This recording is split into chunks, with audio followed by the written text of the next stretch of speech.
Great. Good afternoon, everyone, and welcome back. I hope you all had a delicious and productive lunch. Saw lots of interesting conversations going on during the break. We would like to get started with our afternoon session, which is focused on the theme of PRTRs for different stakeholders. As all of you know, a PRTR system can serve as a major driving force for pollution reduction throughout many sectors. For instance, PRTRs provide policymakers with key indicators for measuring progress in reducing pollutants, advancing sustainability, and the success of a green economy. But that's just one application of PRTR data. Different stakeholders, such as the public, central and local governments, academia, research institutions, and businesses can utilize the PRTR as a common tool to inform their strategic goals. This session will provide an opportunity to share experiences and opinions of different stakeholders and to discuss how PRTRs can contribute to the Sustainable Development Goals. So I'd like to invite our first group of speakers to come up to the podium, please, and please remember your nameplates. We have Mr. Szilard Erhardt from the Joint Research Center of the European Commission, Mr. Samir Lemez from Ecoforum Zenica, and Mr. Ryoichi Terada of Toxic Watch Network Japan. Do we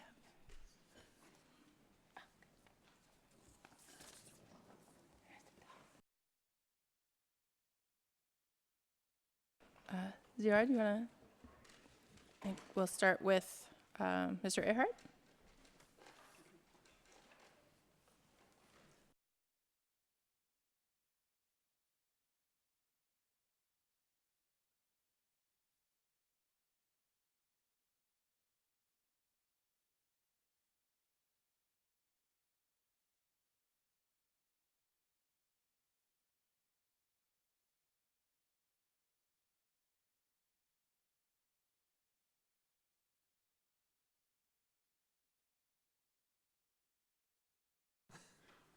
Erhard Szilard from the Joint Research Center of the European Commission. Today I'm going to talk about our experience when we were navigating PRTRs around the world in more than 30 countries to use it for the assessment of the largest industrial polluters in order to understand climate change risks. Before I'm starting off presenting this research, I would like to talk about our experience in other research related to the PRTR. So we started our action in 2019 when the European Commission rolled out its plan for the sustainable finance agenda. We needed information on corporations, on the environmental, social, and governance performance, and what we found in the market in terms of ESG ratings we were not happy with. These ratings do not measure significant impacts in the environment. They aggregate confusion, as one of the MIT colleagues found.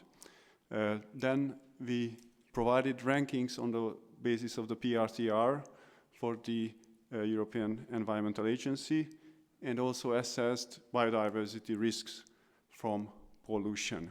This is just an approach for the biodiversity assessment. Here you can see three objects. One is the red dot, which represents a facility of company A. In the PRTR, you see a blue line. It's a river into which it releases its pollutants.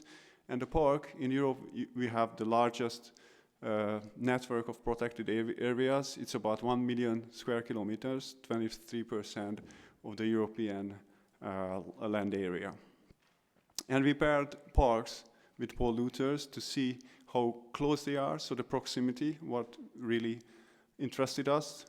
And we also wanted to calculate ecotoxicity and eutrophication. This is like two maps from this exercise. On the left-hand side, it's the left-hand side, you see the filtered map of facilities in the map of Europe with Natura 2000 sites, which are green here. And you see the facilities which are closer than 500 meters. On the bigger map, you can see the geolocations of these facilities in an area close to Barcelona.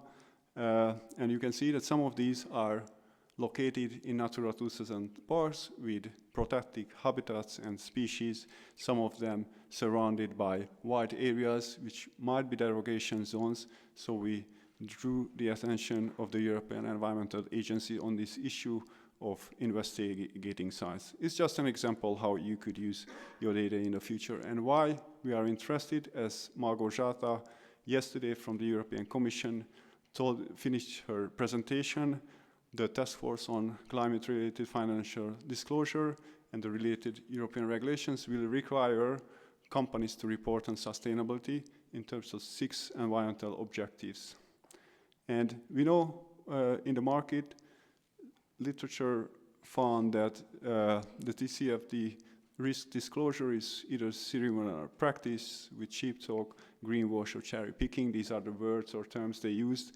And reporting is about non-material information. And for the Corporate Sustainability Reporting Directive, from this year, 50,000 companies will be required to report on material risks, which impacts on their sustainability performance and also their financial performance. 10,000 of these companies will need to report in the United States, UK, Japan, and Australia, to mention the biggest reporters overseas. So what we did in this study I'm talking about, we wanted to measure climate change-related risk in terms of transition risk and also natural hazards in terms of floods, opportunities in terms of photovoltaic potential and heat risks, and see whether and how they interact. This is the preprint, so it's already online. It passed the first steps of the review and revision, so you can check the methodological issues in the paper in more detail. So our sample integrated 4 PRTRs from the European Union, from the United States, the TRI, from Canada, and also from Australia, integrated with data from these integrated greenhouse gas reporting programs. We also combine this with satellite data on the natural hazards. This is just a summary table of what I already said. About the 3 hazards we tried to capture. One of them was heat risk, which impacts workers and also facilities to operate. Flood risk, we know that flood is found to be a significant risk for production, but also a driver of accident pollutant releases and photovoltaic power potential. We use the Global Land Data Acquisition System, the Joint Research Center's Global Flood Awareness Atlas, and also the World Bank's photovoltaic power potential maps. These are just the big picture as in terms of the cooling degree days, which is a measure of heat risk. The United States, South Europe, and Australia was found to be most impacted. In terms of flood risks, it is Central Europe where you have most risks. Of course, there are other regions, as we learned in recent weeks, that could be impacted. In terms of global warming potential, the United States and photovoltaic power potential, not surprisingly, the most rich countries are the United States and Austria, with Spain. This is a high resolution map on the flood risks. You can see the area of the Danube River, some flood risk areas or facilities in the United States and on the eastern coast of Australia. It was interesting to find, if we looked at the association of these 4 indicators, that there are not much correlation, so-called in statistics. It's only the photovoltaic potential and the cooling degree days, the heat risk measure, which are correlated. Of course, the driver of both of these are the energy which comes from the sun, but it's a message to keep in mind that it's better to convert this energy into renewable energy instead of suffering from heat risks at the facility sites, which also increases energy need of PRTR facilities. Before finishing off some of the problems and issues we observed in our journey, some of them have been mentioned many times by OECD colleagues. I think reporting sector standardization, the further steps in standardizing thresholds and pollutant risk metrics units is a way forward, which could not only help our work, but also the integration of PRTRs in the future. Of course, the data quality, no matter which field we are talking about, whether it's the location, I think there are some data providers, for example, the EPA, they provide cleaned data on the location. We had problems with of course, with outliers, which have remained in the data sets. Pollutant groups are, of course, hard to assess the impacts if you don't know the exact pollutant list and the lack of identifiers. One example is not necessarily that Testa is just an example, but many PRTRs lack precise company identifiers. So it's the parent company name, which identifies the company at the company level, which is reported very poorly. Of course, we run statistical correction and aggregation of these names into one common format, but it's tedious and it has some limits. At the end, if I just can show you, can I click on an external link? So on the basis of these studies, we built a framework to help investors and also real economic companies to benchmark themselves against peer companies. I told the example of Tesla, so I typed now Tesla, but you can, you can compare Tesla to other peers in the United States, Ford, for example. It takes some time, sorry. And then, of course, visualization is similar to other sites. You can see in chart format or map format. We also aggregated data aligned with SDGs. If you're interested in the scores, these are normalized onto from 0 to 100.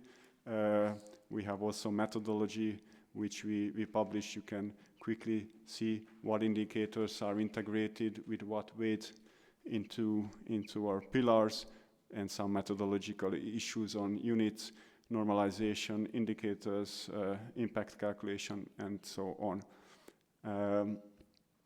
We also try to capture the requirement, as I think one of the questions yesterday was about the Corporate Sustainability Reporting Directive and the European Standard Sustainable Reporting Standard for companies. So we prepared the report in alignment of these requirements. You can see the data in the reported value in the PRTRs, or a score based on industry scores or year-on-year change. You can save your search if you wish so, if you sign up, and you can also use an API to get access to bulk data. And I do thank you for your kind attention. For the presentation. It's a really impressive dashboard that you've put together and very interesting research underlying it. I'd like to move to our next presenter, Mr. Lemeth.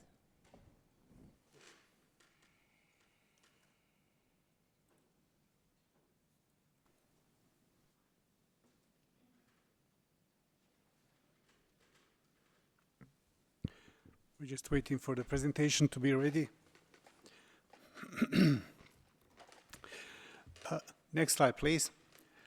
Well, to illustrate why do we need PRTR in Bosnia-Herzegovina, I chose some of the numerous pictures that we have. This is the image of our source of the air pollution and the consequences of the air pollution. This is the amount of dust. I usually say a joke that we don't collect the dust with wipe, we collect it with magnet. Next slide, please.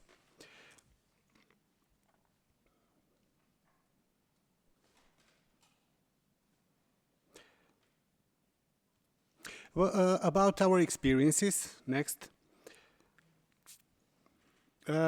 I'm coming from industrial city of Zenica in Bosnia-Herzegovina. We were faced with excessive air pollution, soil pollution and water pollution from the local metallurgical plant. It exists there for more than 100 years, but it was privatized some 20 years ago. We needed information about both air quality and emissions. We had some success in our advocating campaigns as NGO to get some data about the air quality, but to tailor our activities, we needed the information, the exact information, where does this pollution come from? We can see it from, as you can see from these images, but we needed data. Data on pollutant emissions was important, and this is why we wanted to use PRTR. Next slide, please. So this is one of our actions, one of our protests that we organized in order to get the data. Next slide. The data was actually available in Bosnia-Herzegovina, but only upon request. We didn't have the online database where we could find the amounts that polluters reported. Next, please. When we got, upon our request, the data about the emissions, we actually spotted some irregularities.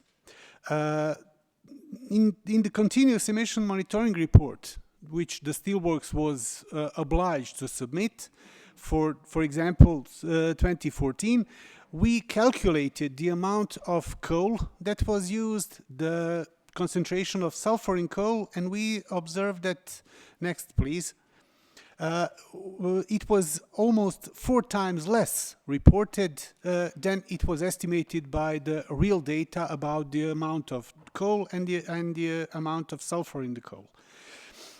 We also apply the polluter pays principle, which relies on emissions report. This is why the additional validation was needed. So it's not only about the impact on the environment, but also about the economic impact.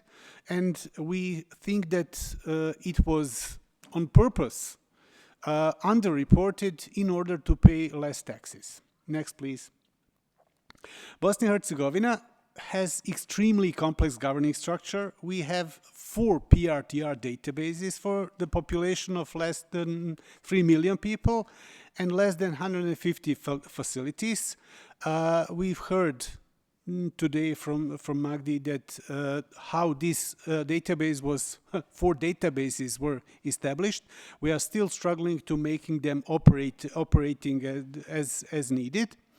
Aarhus Convention was ratified by Bosnia-Herzegovina in 2008, but PRTR protocol was still not ratified by our parliament. There were several attempts to implement the functional PRTR in the country from 2011 up to now.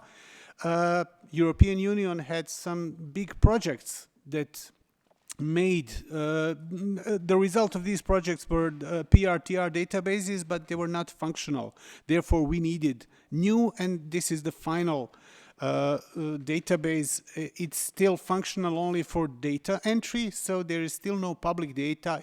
We hope that it will be available soon. Next, please. We expect the reports to ePRTR to be in 2026 when we have the first data. But unfortunately, it will not cover the greenhouse gas emissions, even though it would be very practical to have polluters to report jointly the greenhouse gases and other pollutants, but unfortunately, it's now separate. Next, please. Civil society organizations, one of them is here that helped us. It's Arnika from Czech Republic. We together designed and published alternative register based on data which was obtained by our request for information. Next, please. We created an interactive map, and we also made a list of top 10 polluters in the country. From this alternative register, we actually managed to get some data. Next, please. We observed that the data is obsolete, so it was more than two years old. We observed also some irregularities in reporting, and we also observed that there are some data is missing. For example, large coal power plant was missing from the database, and we discovered it when we created this top 10 list. Next, please. What are the challenges that we identified? Actually, fugitive emissions from some of the polluters are larger than total emissions. Next, for example, one power plant reported only emissions concentrations in exhaust gases instead of total amounts of pollutants, so it couldn't be compared with others. Most thermal power plants do not report heavy metal emissions. Also, top polluters in 2017 were one paint shop and a butchery because they used wrong data. We saw that there is need for data verification and it was poor, and this is what we observed and noticed through this alternative register.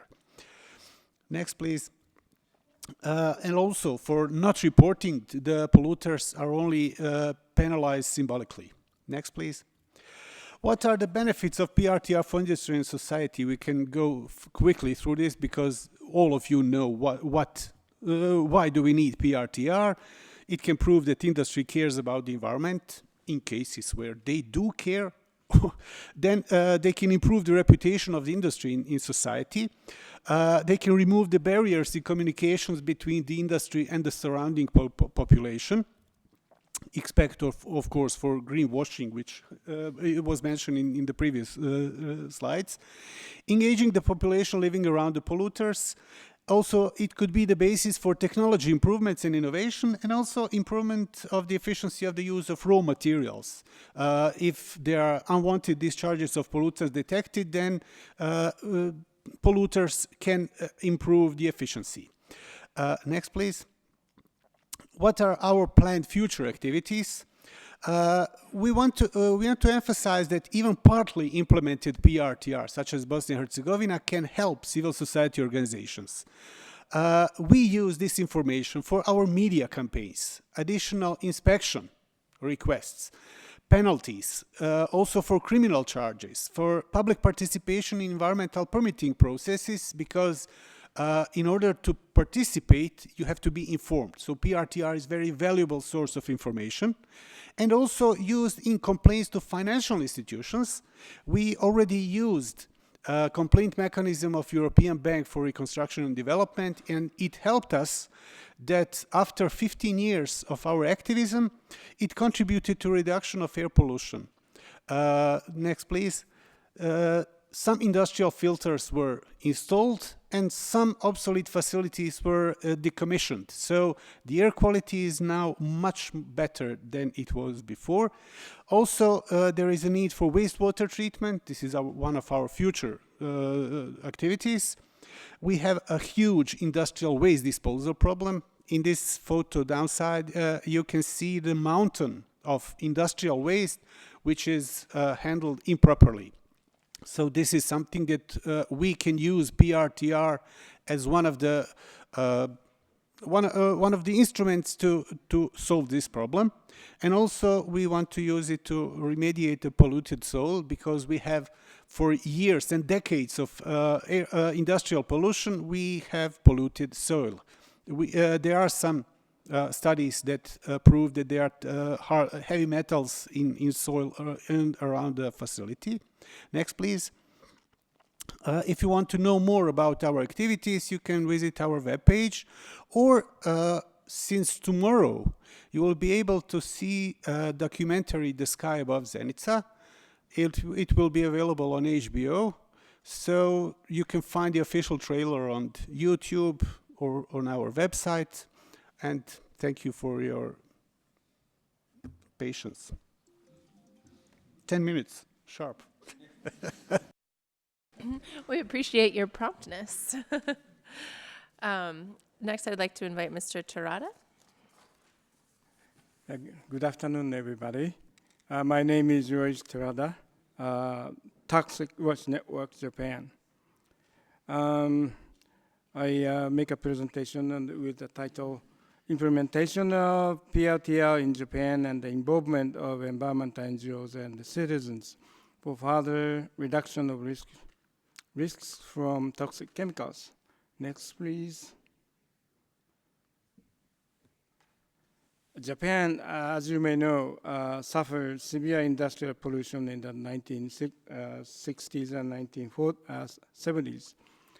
Heavy metals and acidic pollutant caused these acute disease. However, a little later, new toxic chemicals such as PAPs and endocrine disrupting chemicals have been added. So we waited comprehensive measures to reduce toxic chemicals emission. And next slide, please. I skip this slide. Next slide, please. We started Toxic Watch Network in 2002 to utilize it as a citizens tool for reduction of risks. At first, citizens had to buy a CD-ROM from government authority. So we bought a CD-ROM and disclosed PRTR data on our website with the permission of a government authority, so that citizens can detect chemicals risk in their communities. However, now, Minister of Environment also provided a wonderful website to disclose site-specific release and transfer data. Next slide, please. We have 5 or 6 tasks.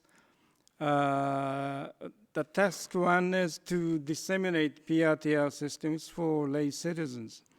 I would say this is the educational aspect. We encourage local citizens to watch PRTR data nearby reporting facilities to check their health risk from released chemicals. The photo is the example of the Miyazaki Prefecture when we had learning sessions. And the task 2 is to recognize the level of local risks from hazardous chemicals. I would say this is a risk detection phase. Our friend organization, Ecochemistry Institute, provided toxicity data and elaborated PRTR data of local risk maps so that citizens and municipal officials find hotspot. Unfortunately, PRTR data are just a quantitative data. So Ecochemistry Institute made this map using their own toxicity quotient. Release data were multiplied by the toxicity quotient, and they made this map how they depicted. And so if you look at it, Kawasaki and Yokohama area is a heavy industrialized area. So it shows they're a high risk area. However, if you go westward, there is also a black or brown area, which means high risk. But this is a mountainous village, and I thought I wondered why. And the next slide, please. This is a Minister of Environment geographic detection map that helps specify polluting factory. And I found out that one of the factories emitted ethylene oxide, I'm sorry, which is a high toxic chemical. And this factory discharged into the atmosphere. So I can guess this may be the reason. Next slide, please.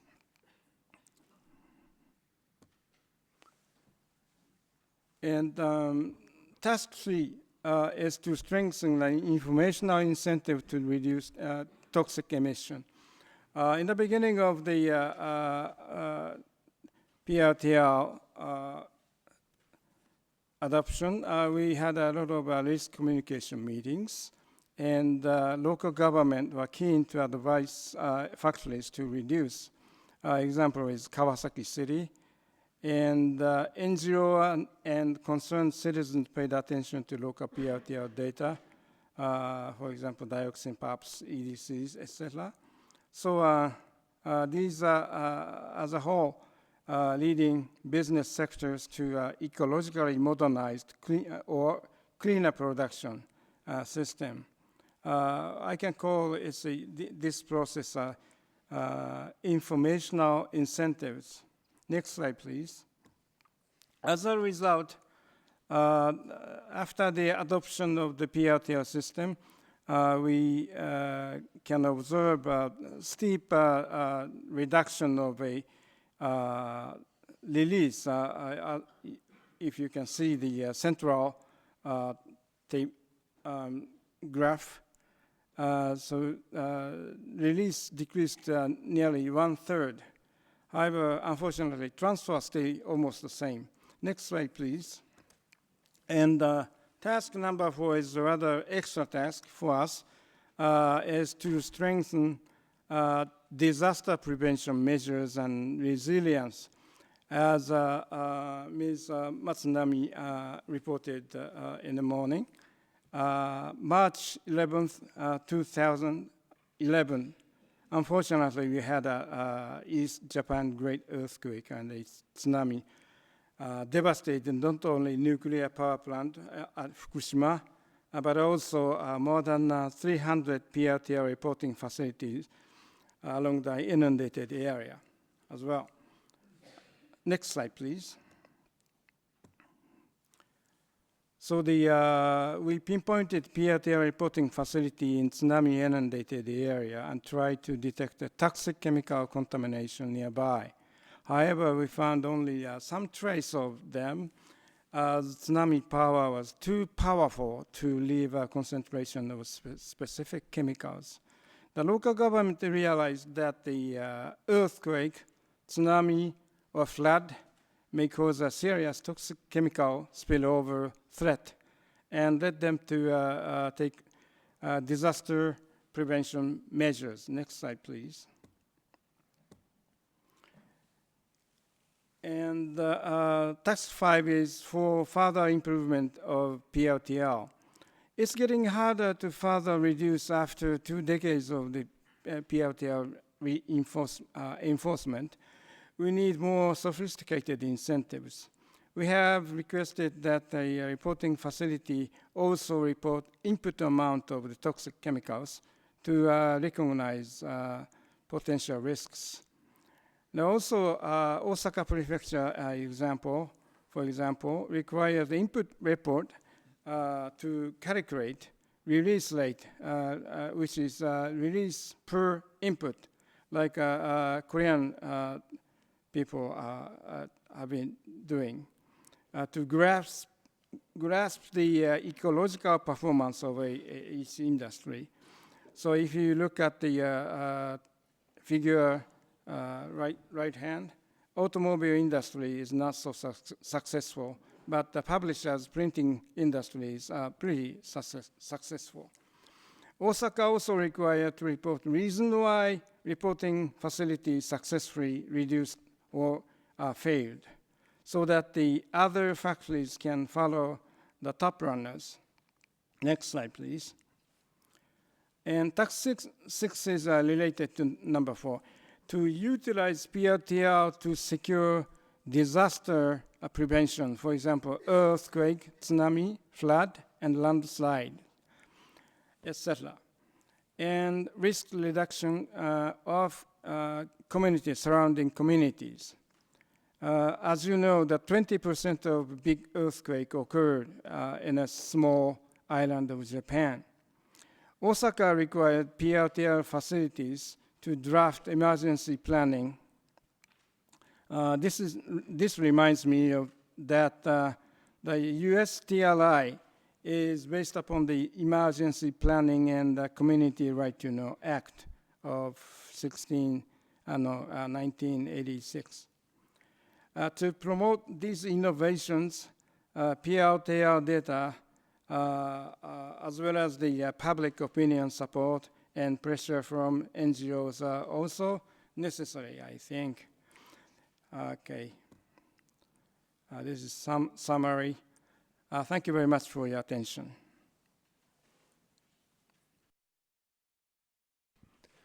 Thank you so much, Mr. Terada.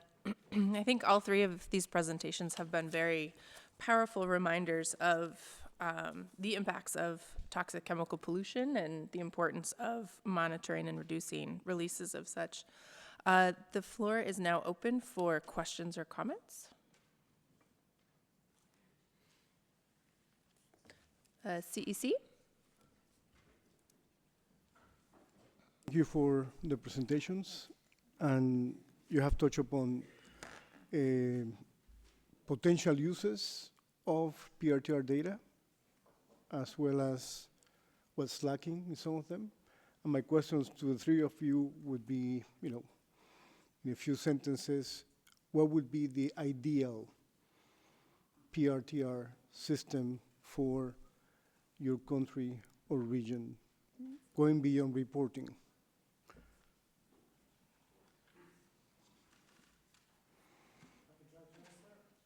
Ideal PRTR would be a real PRTR, where data is really validated, and the data that we can trust.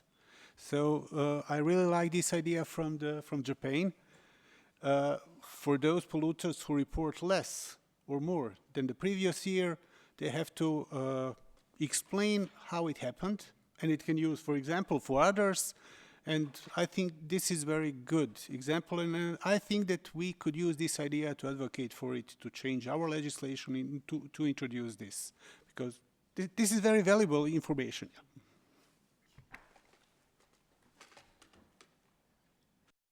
Just two additions to the importance of precision is, I think, usability. I think we should also in this group think about the use cases for local communities and how to convey the messages which are there in the PRTRs to the public, to investors, and all the stakeholders interested in the PRTR data. Thank you very much for your question. I think the PRTR data is quite a bit different from the odor data during the heavy industrial pollution, because everybody knows Minamata mercury poisoning disease. It causes a severe central nerve system destruction. So if you look at the patient, they cannot move, cannot talk. So it's very clear. However, recently, for example, endocrine disruptor, everybody here may know that. But the sufferings from endocrine hormone disruptor is very hard to recognize or visualize. However, it is, of course, serious results. And for that, I think that PRTR data give warning to the citizens and think about the risks of the newly produced chemicals, which maybe counts around 100,000 or more maybe, and without the having the clear like Miyamata disease result. But this is very important and very tragic result. So for that purpose, I believe PRTR data or disseminating PRTR system is important.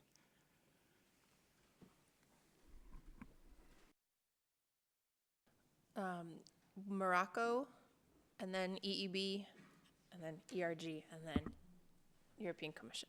That's the order I saw. Si vous permettez, j'ai une petite question d'ordre général, parce que effectivement le PRTR c'est un outil donc qui permettrait donc d'aider les décideurs pour prendre les mesures nécessaires en cas de pollution majeure. Et ça a été présenté un exemple par la Bosnie. Effectivement, donc quand il y a une pollution majeure, le problème c'est qu'il y a une panique totale. Il y a une panique totale, surtout les images qu'on a vues. Et on a rencontré le même problème au niveau national, parce qu'il y avait une centrale thermique qui produit, donc qui se base sur le fioul et le charbon. Et parfois, donc, on a besoin de l'électricité. Donc, on devrait donc la faire démarrer, même s'il est en stand-by en cas d'urgence, mais parfois ça crée des problèmes. Et là, je dirais que le PRTR, c'est un outil, c'est une solution pour connaître l'état et prendre les mesures nécessaires, mais parfois, ça peut créer les paniques. Et même, ça peut créer un problème économique. Bon, par exemple, pour certaines activités, si on arrête l'activité, si on ferme l'unité, est-ce que c'est une solution? Donc peut-être, il faut prendre les mesures nécessaires. Donc, moi, je dirais le PRTR, c'est un outil d'aide à la décision, plutôt que c'est un outil d'information du grand public. Peut-être l'information du grand public peut être communiquée à travers le monitoring. La surveillance, peut-être, c'est là la solution. Donc, parce qu'une émission dans l'atmosphère, et en fonction des conditions météorologiques, ça peut générer des pollutions et impacts directs sur la population, et ça pourrait donc ne pas avoir des impacts sur la population. Et peut-être c'est à partir des systèmes de monitoring mis en place qu'on pourrait qualifier la qualité de l'air, qu'elle est très mauvaise ou mauvaise ou pas. Donc c'est un grand débat, je crois, donc, qu'on pourrait mener dans l'avenir, Inch'Allah. Merci.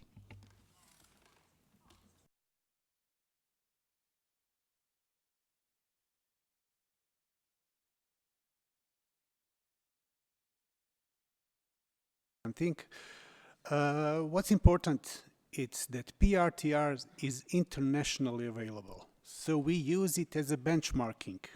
For example, we are dealing with international corporation, which has facilities in numerous countries worldwide. We can use PRTR data to compare how the same company, same corporation, performs in Belgium, in Germany, in Kazakhstan, in Bosnia and Herzegovina, and it's very different. So it's very useful for us as in order to have these economic results, and sometimes or very often excuse we need this industry to operate. Yes, we need it, but we need it to operate as it operates in other countries. So this is why PRTR is very important, as this is an international tool. Thank you.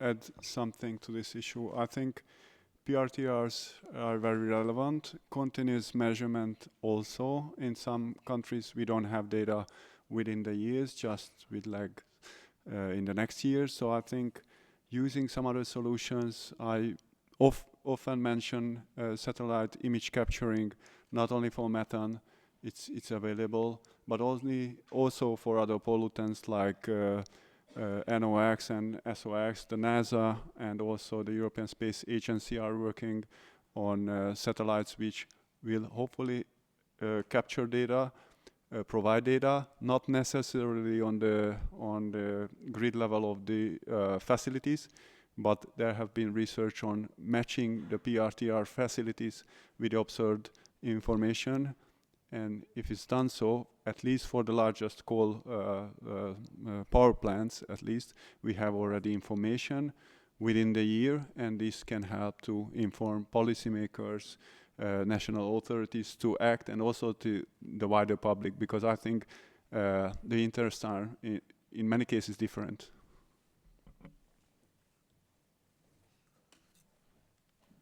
Thank you very much for your question. This is I think, very important. Some people criticize us you enhancing panic. However, I think looking around our society, at least in Japan, we are having more and more multiple chemical sensitivity people, which is those patients, if they disclose even just a very little amount of the chemicals, they feel headache, skin problem, or even the trouble to take a breath.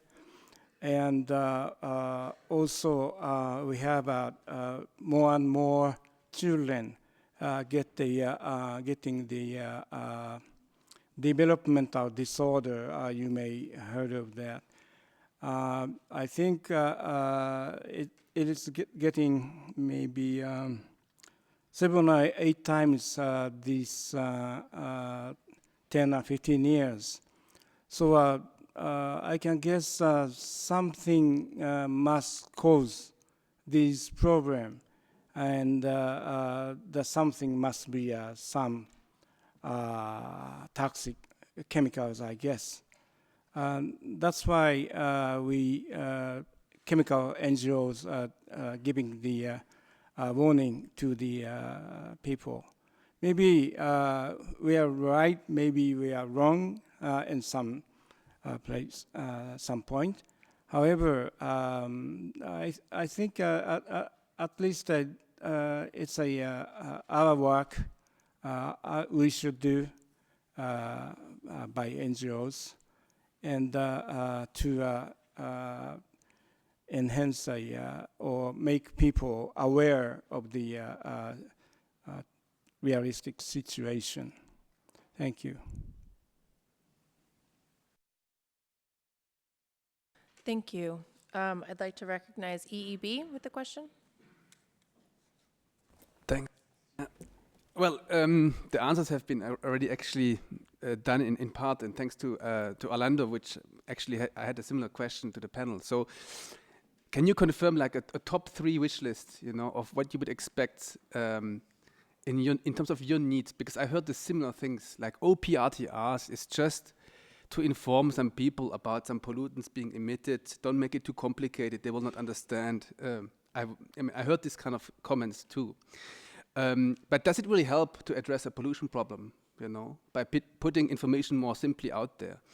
And just to like hear maybe confirmation, I mean, the benchmarking word has been mentioned quite often. Like you want to get the CEOs to improve or the companies to improve, so you need some indicators for making the CEOs alert that there's something they could do better in the peer group, like the peer pressure kind of approach.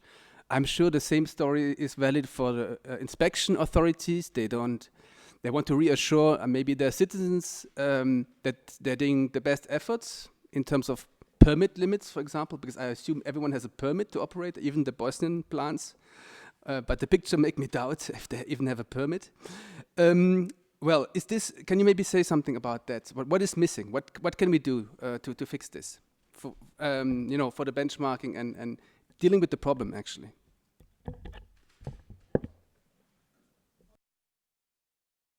We need 2 sets of data. One is PRTR, where the pollution comes from. Then we have another set of data, the amount of the pollution, the air quality, the water quality, concentration of heavy metals in soil, and we can correlate it. So, or researchers, scientists can correlate it and try to get some connection.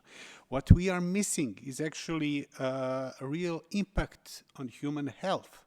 So this is something that a colleague from Japan mentioned.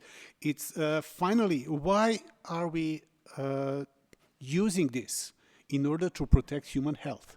Why are we using greenhouse gas emissions? To find out, are we capable to deal with the climate change? I guess we are not. I think we just crossed the tipping point. Now we have to adapt and to find out how can we survive this. But it's important to correlate this in order to convince the decision makers. They are the ones that can do the real change. The decision makers are not only the governments, decision makers are international corporations, because they are sometimes, in many cases, more powerful than many governments. And this should be internationally used tool to convince them to do more, to reduce their greed, because we need to save the planet. That's the message.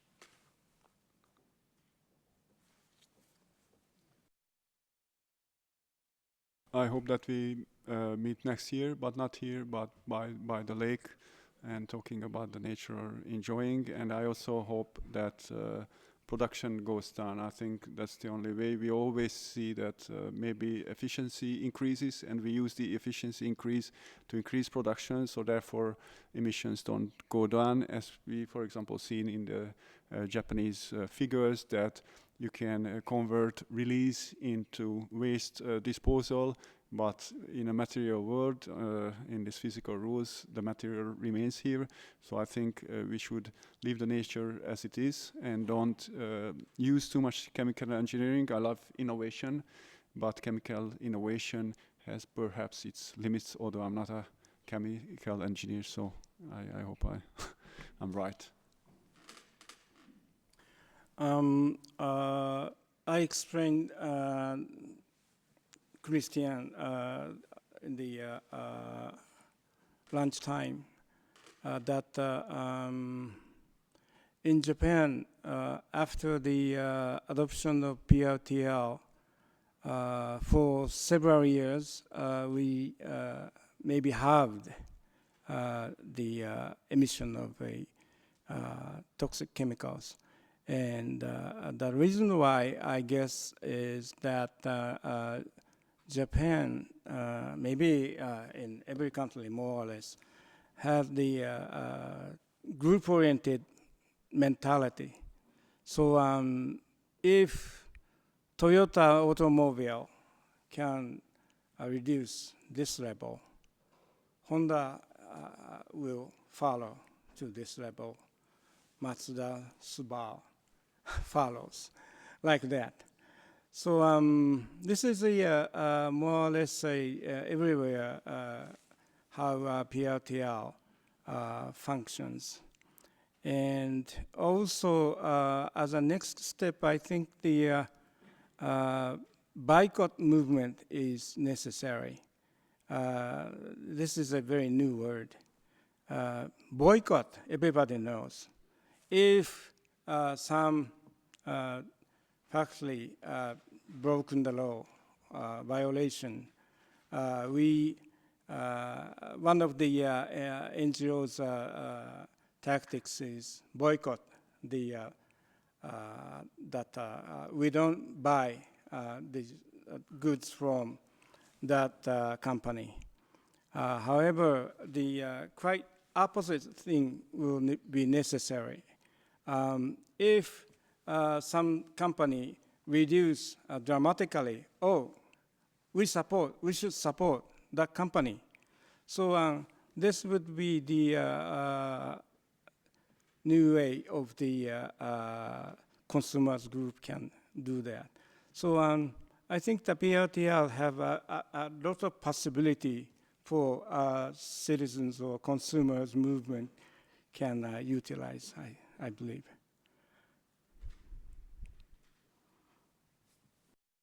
Thank you. ERG? Yeah, this is a question for Japan. You were talking about in your slides how one of the activities you were doing was communicating risk to the public. So especially with PRTR data, with so many chemicals released as the air, water, land, different toxicities, different exposure methods, it's really hard to do, to put that information in a way that's easy for people to understand, especially someone without a toxicology background. What were some of the methods or strategies that you used that you found were successful or helpful in communicating risk to the public?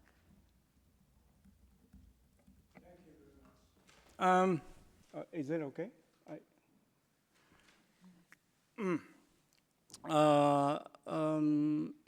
In the beginning, we felt necessity to disseminate the PRTR idea. So we asked local government to have the opportunity. And the local government asked some representing a company or a factory to attend meeting. And we NGO ask lay people to join the meeting. And of course, the local government come. And we talked about the new idea of PRTR. And the factory person explained what kind of chemicals we discharge this amount. And that's, I think, deepened mutual understanding.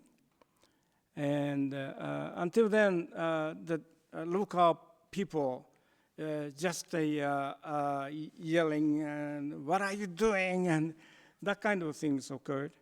But it is worth having that kind of opportunity to advance our mutual understanding and understanding the PRTR system and the toxicity of chemical as well.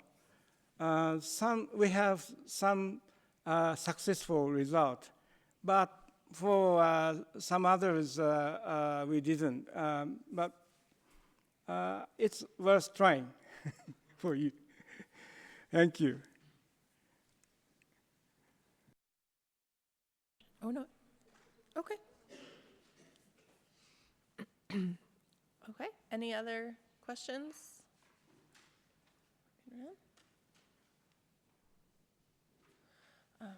Okay. Then looks like we are right on schedule, and I want to thank our panelists for the great presentations and lively discussion, and thank you to the attendees for your questions. We are currently going into a short coffee break of 20 minutes. We will reconvene at 4:20 for the second portion of this session. Thanks.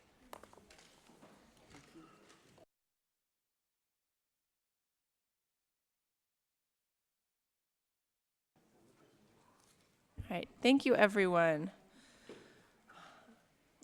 All right, we have the second half of our stakeholders presentation.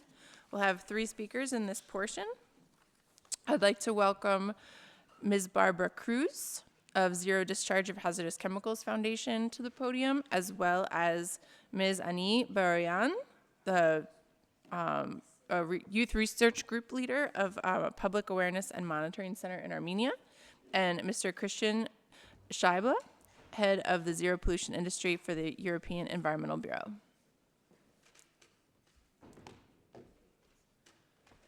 Okay, I'll start with Barbara.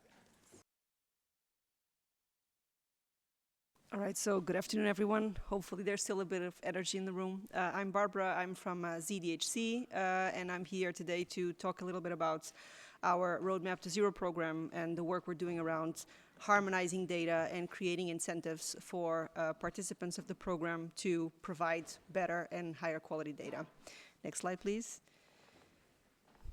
So ZDHC is a foundation. It came about after the Greenpeace detox campaign back in 2011. And it was started by the industry, the textile industry, by a number of brands that came together to tackle the problem of chemical pollution from within.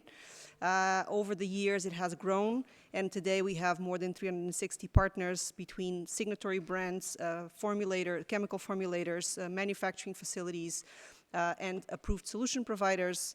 And this also constitutes about 12,000 manufacturing facilities around the world that are participating in our program. The vision of ZDHC is to create a world where better chemistry leads to protection of life, land, air, and water. And our mission is to lead the global value chain, specifically textile, to achieve the highest standard of sustainable chemical management. Next slides. Gone from competitive to collaborative impacts. So we convene different stakeholders in the fashion and textile sector, from brands to the machinery providers, to policy makers and governments, academics, NGOs, and also the laboratories, certifiers, and training providers that are supporting the industry and changing their practices. Next slide. So as I mentioned, today we have 368 organizations that work with us, between brands, chemical formulators, suppliers, which is what we call our manufacturing facilities, and then we also have the machinery producers, and then we have friends, vendors, and very importantly, I'll get to them in a second, our approved solution providers, which are certifiers, testing facilities, laboratories, and training organizations. Next slide. So the way the ZDHC program works, our Roadmap to Zero program works, is it operates at 3 levels. So at the input level, at the process level, and at the output level, specifically within manufacturing facilities. So at the input level, ZDHC has created many years ago the manufacturing restricted substances list, which has become a benchmark for the textile industry, and it's a list of restricted substances, chemical substances, that is now being updated on a regular basis and used as the basis of our program. So we check all the participating facilities, how conformant they are with this list. So we have checks of the chemical inventory list of facilities to see if they are using and to what extent they're using restricted chemicals. And then we also offer alternatives. So we, through our gateway, which is our data platform, we offer alternative to safer chemicals that facilities can either use or research about. That in the process, besides checking what goes into a producing facility, we also support with chemical management system frameworks to help the manufacturing facilities change the way or improve the way they manage their chemicals. And we do this by our Supplier to Zero program and our academy, where we offer trainings and learning opportunities for suppliers and for their teams on how to operate chemicals in more safe ways and how to increase their conformity with the ZDHC program. And then finally, because we also need to make sure that things are done properly, there are tests done on wastewaters discharged from the facilities, and this is done through our approved solution providers, which are the labs that the companies need to use to run tests on their wastewater and discharge. And this is then all based on guidelines, standards, and documents that are set out by ZDHC in our community of partners on a regular basis to make sure that we are always up to the highest standards. Next slide. So my job as a data innovation business developer, very long title, I know, is to take the guesswork out of what we do. So we are really pushing ourselves to make sure that our data is trustworthy and that we're not guessing on what we're doing. So we're using data as a foundation to our work. This is not an invention of ZDHC. This is because there is a huge trend in sustainability to go to more evidence-based approaches. So you could say going from you can trust us to you should trust the data approaches. We see this with the European Union's latest directives, as we mentioned today, CSRD, with the European Sustainability Reporting Standards, but also global programs like the PRTR that are using data as the basis of their operation. And this means that if we have data-backed transparency, this gives everyone a clearer view of the impact, and it builds higher trust with the brands and the corporations that are using the data, as well as consumers, regulators, citizens, policymakers, etc. So the way we work is that we believe that self-reported data is the starting point, but it should not be the end point. So we have, in the beginning, when the ZDHC Roadmap to Zero program was set up, very much relying on self-reporting data, but we have been taking steps to make this better. So I'll get to that in a second. But one of the ways we work is that we work with approved solution providers. So the testing labs, the certifiers, the training facilities that we work with, they all follow the ZDHC methodology. They all follow our guidelines. So whenever a facility is asked to test their wastewaters, for example, they have to use an approved facility, which means that there's a higher level of trust. And these approved, as in the name, they need to be approved by ZDHC so that they're tested regularly to make sure that they are still up to par. And this way we maintain a solid network of partners that help us in making sure that the data that is being provided is accurate and reliable. This means that brands on their own also have higher trust in the data and then use it for reporting, for communication on sustainability progress, etc.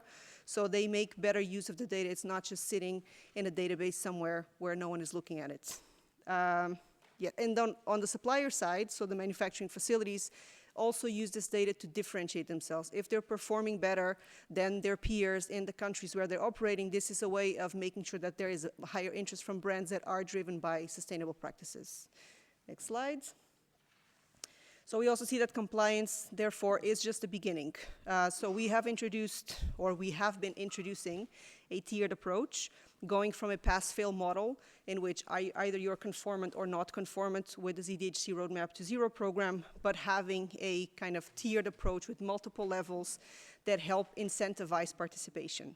So this means that we can, on the one side, recognize the high performers. It's a voluntary program, so the brands that work with us are already high performers. They already, out of their own intrinsic motivation, let's say, want to be in the front run.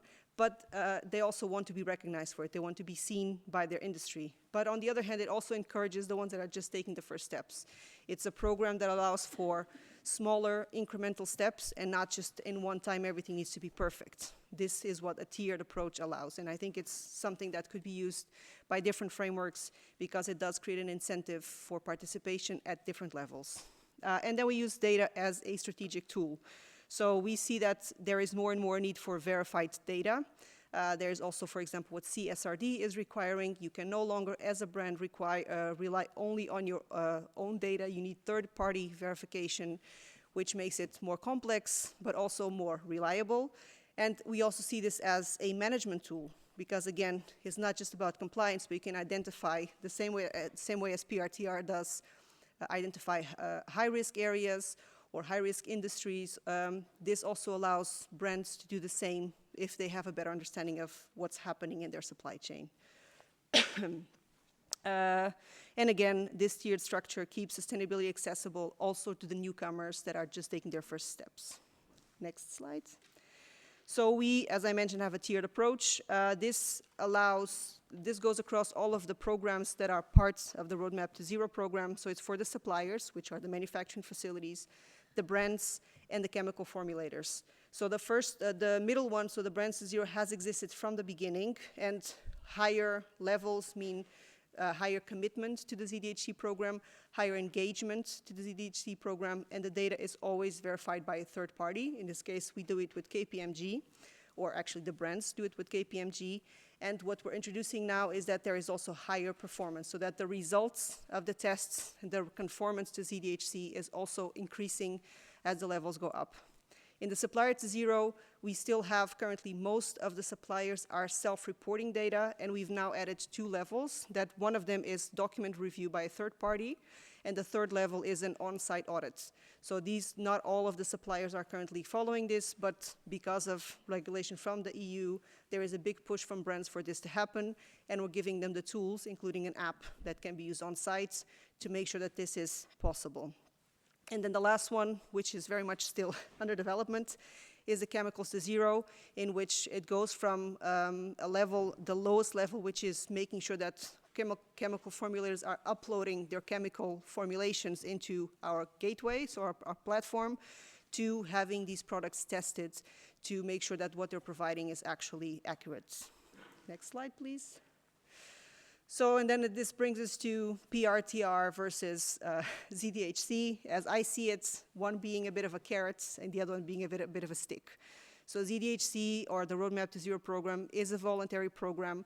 Brands do not have to do it. They do it if they want to, so they want to be recognized, and they want, normally it will be the ones that are higher performing that are doing this. It's also industry-led, and it has luckily become a benchmark for the industry on sustainable chemical management. Whereas PRTR is, I would say, a bit more of a stick, because it's not as voluntary in some countries, luckily, but is as necessary, because although high-performing brands or companies will want to make their data available, it is the ones that do not want their data to be made available that need to do it. So they need to coexist, and they need to align efforts as much as possible to make sure that whenever we are moving in the right direction, we can see both the high-performing and the low-performing organizations, and we can compare them, and we can try to help them help each other out. Next slide. So just to finish, and kind of as a parting message, for me, as a data person and as a business developer, I think it's very important that we are comparing apples with apples. So harmonization of data is a must. We all together that are working in these movements, in these platforms, in these frameworks, need to work towards harmonized data frameworks.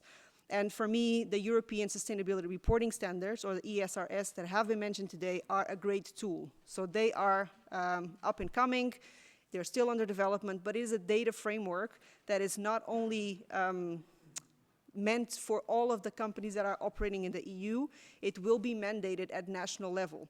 So once the Corporate Sustainability Directive, so the CSRD, and the twin sister, or not twin, the sister CSDDD come into effect, they will have to use the European Sustainability Reporting Standards. This is new. This has, as far as I know, and the European Commission might disagree, has never really happened before, that there is a mandated standards for data collection that then has to go into national law. So whoever is working on global standards, global frameworks, including ourselves, we're doing our best, needs to make sure that we are aligned, that data that we are collecting through our programs can feed into these international, European, global initiatives, because in the end, if we are unable to compare, then we are unable to measure impact. So in our vision, we believe that by harmonizing standards, we empower all sectors to collectively achieve impactful and scalable sustainability goals. So I think I will close my intervention. Thank you very much. Thank you so much. We'll move on to Ms. Barian.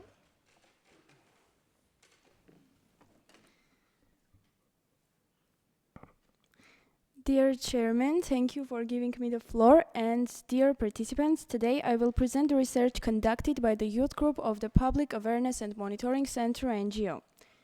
Next slide, please. We will cover up the following points: our team, national needs, main polluters, youth awareness, communicating data through visualization. So, our team. Here are our team members. As environmental activists, we have conducted various research projects using public monitoring tools. Next slide, please. I will speak about young people's interest and needs concerning environmental issues and their suggestions for user-friendly data platforms. But first, let me share what inspired us to undertake this project. During our summer internship at Hydromet, my friend Nare, who also is one of our team members, and I were tasked with digitizing paper data about water quality. And we encountered extensive paper records riddled with errors made by some companies during the submission process. This experience revealed a major gap. The data collection process is not automated. There is a platform which includes information about air and water pollution, but mainly data collection and analysis are done in outdated ways, and this complicates the process. It requires additional work, time, and the frequency of errors is much higher. Finally, it becomes more difficult to regulate the process. And when we discuss this issue with youth organizations and young Armenians, as well as Polytechnic University Freshman Research Group, we identified identified another problem. Young people struggle to understand and use the available data. They cannot assess or apply this information effectively, and many teens are unaware that they have the right to access to the environmental data. They do not see it as their responsibility to manage or demand clear air and water.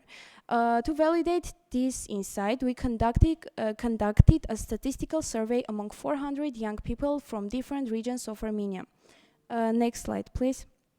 Here are some of the findings. For instance, to the question that do you know how to check the amount and type of emissions from a vehicle or factory, 73% of young people answered no.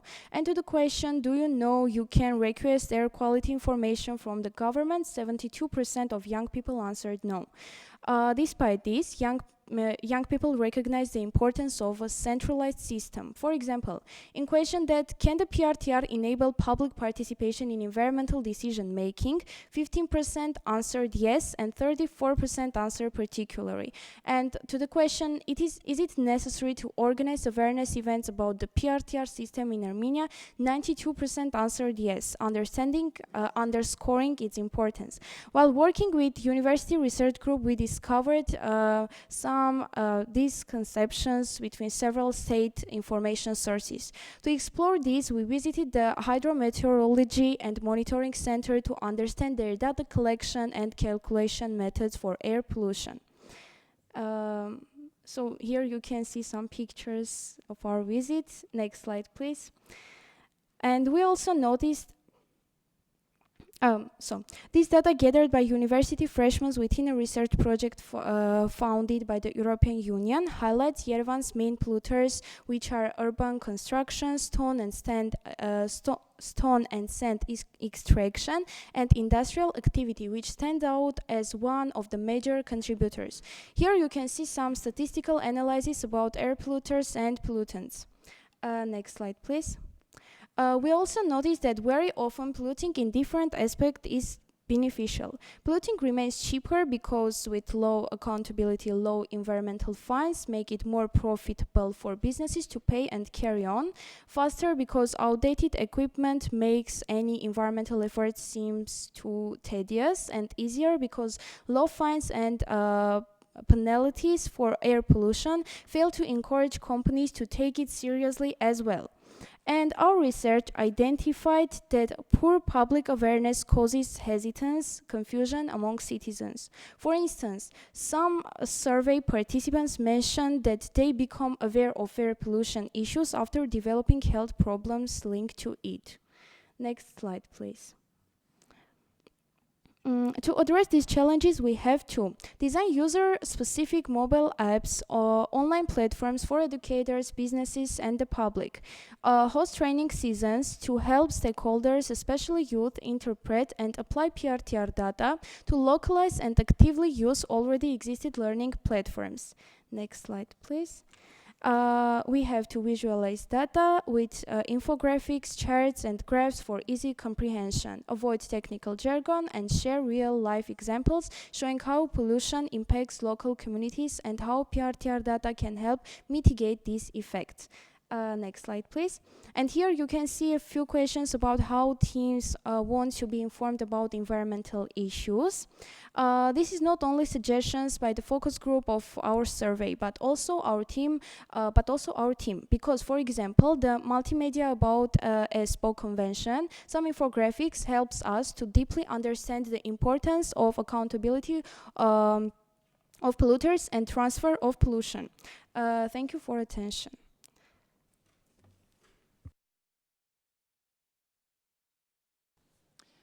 Thank you so much. We'll move on to our third and final presentation for Mr. Scheibler.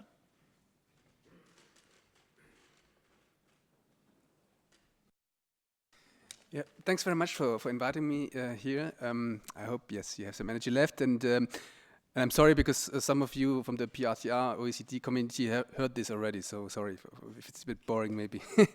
Next slide, please. So I'm presenting the EB, so it's a network federation based in Brussels working on many topics, ranging from the Aarhus work to the zero mercury.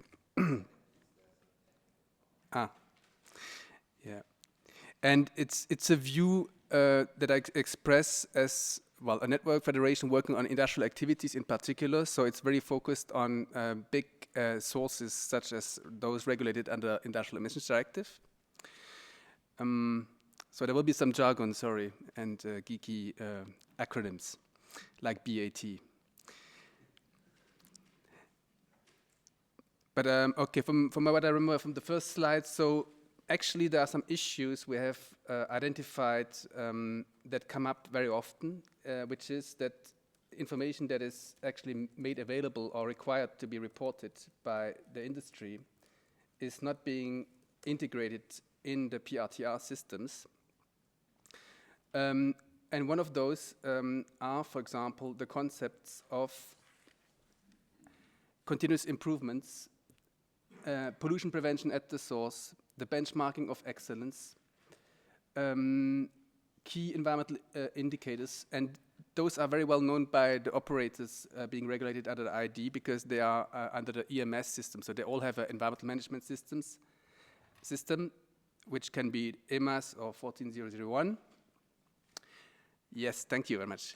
And what could be really interesting here to use this information is to understand like the hotspots for pollution prevention opportunities. So how can we share efforts within the permitting authority, but also the industry, how they can improve, and for that they need reference points, they need benchmarks. So that's the idea behind this. And this continuous improvement mindset is something because there's a dynamic. So you want to continuously improve and get better. So if I make it short, the statement I always do is like, instead of reporting better about a pollution issue, let's rather exchange information on how we can prevent the problem. And that will be one of the main wishes on the PRTR. The second point is about the PRTR thresholds. They are quite high. Well, mercury, 10 kilogram to the air route, it's extreme. At that time, maybe in 2003, they were deemed reasonable, but now it's no longer fit for purpose. And then it's nothing much on outputs, so the products and the services provided by the activities, so there is added value for society, of course, but how we can put that in relation to the impacts, the negative ones we want to avoid. And for us, there's a direct link with the pollution limits, which are set in the permit conditions, assuming that all those countries here around the table, when we talk about PRTR activities, they have a sort of either a register or like a permit to the operator to operate under certain conditions. I mean, we must assume that. And that is the, yeah, for us, the thing also in the Kiev Protocol, the last bit in the sentence, that it's to contribute to the prevention and reduction of pollution of the environment. That's the main objective. So the tool should be made fit for purpose for that objective in particular, in our view. And the previous point I made is the absence of contextual information. So it's like how we can really relate the information to the efforts made by the industry. How do they perform? So, I mean, in the EU context, we have this so-called best available techniques, reference documents, or best environmental practice, and there's a lot of data being generated through that instrument at the annual basis and doesn't make its way into the PRTR. And the why is because we get then a tool to really look at pollution prevention as a whole, which includes climate, human health, and environmental protection. And we can compare the efforts made not just by the operators, but also by the permit writers who are responsible for, well, granting the allowance to pollute to a certain level. Secondly, we can help them to support on compliance promotion. If we share the information openly, the peer pressure maybe will help on compliance promotion within the industry to, level playing field, but also technique providers who want to sell maybe some technology to upgrade for air pollution controls, they would know where to go. Maybe they know already, but this can help. Yes, so recalibrating the purpose, it's for us very important. So it's to drive pollution prevention at the source. So one way of doing that could be very simple, which is to integrate the permit conditions in force at the installation. And for some countries, it's already a struggle because the authorities in charge of certain aspects like water are somewhere else and the air unit is somewhere else. And then even for the competent authorities, it's difficult to be up to date with what is the permit condition in force actually. Secondly, to put the kind of link to the best practice, the benchmark, putting it in context, meaning pollution intensities we can derive, but for that we need the production volumes or the outputs. And, well, very simple, maybe the abatement techniques used, or, you know, in what way they are used. And for that we need a coding, so it can be done in a simple way.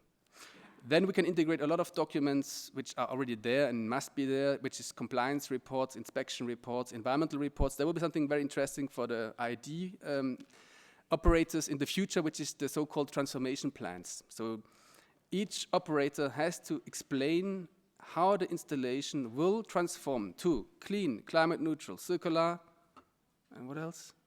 I think that's already something, between 2030 and 2050.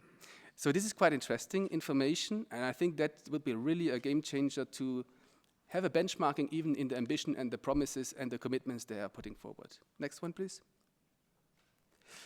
Then the relevance for the right to know is really depending on who you are and where you live. I mean, I don't want to pretend I represent all the NGO viewpoints. I mean, we heard it before. Some would like to know, what does it mean for me in terms of health impact? I'm living in the area. How can we put the data into the context of what does it mean in one way? And okay, we will have for product-specific diffuse emission sources probably something else, the digital product passport, for example. But I think there's a lot we can do, and I mean, we have air quality index data, we have water quality index data. Maybe we can overlay the maps and see the pressures where they are, and this will also then maybe trigger the permit writer to do a bit more at the source to get everything in a good state. Yes, and then I think the comparing is always good. Like, where are they, the industry? Best in class, worst in class, in the middle? What can they do better? Universalization of effort sharing and user friendliness means we need to go to the digital age. We need to really do things in digital format, and we need to be sure that, of course, the data is comparable, the data is robust, so the measurement certainty has to be the same, the way how you even interpret the results has to be the same. And yeah, we should maybe then exchange systems that we can share like between different countries in a more easy way. This will help reduce cost burdens for the operators, but also competent authorities and also the public. Next one, please. Okay, well, this is just how the EU one is going for the moment. We have the ID permits with emission limit values and compliance reports on an annual basis, which go to the member states. And then we have a PRTR system where the annual load releases in kilo most often are being reported. And they work a bit in parallel. We would like to kind of consolidate this in a user-friendly tool to promote compliance and benchmarking. Next. Maybe you can click 3 times, please. Yes, thank you. So here, one easy thing, again, incorporate the permit conditions in the portal so we know what is the status of pollution limits applied. Then includes the annual compliance reports data we have, which is often laying on member states' desks, and the industry to directly report on the monitoring systems. For the tracking and comparing, we need the same matrix. So in the BAT, it's often concentration-based values, not absolute loads per year. So we need to put the information into context. And yeah, production volumes are needed to really compare apples with apples. Like, if we really want to compare different installations which are similar, we need to put the context right. Next one, please. So for doing that, because we didn't see the PRTR doing the job in the past, we did our own system collecting through access to document requests. It was quite a difficult task for 1 year. Permits, compliance reports from all different countries, and we extracted manually from PDF documents the emission limit values into a database.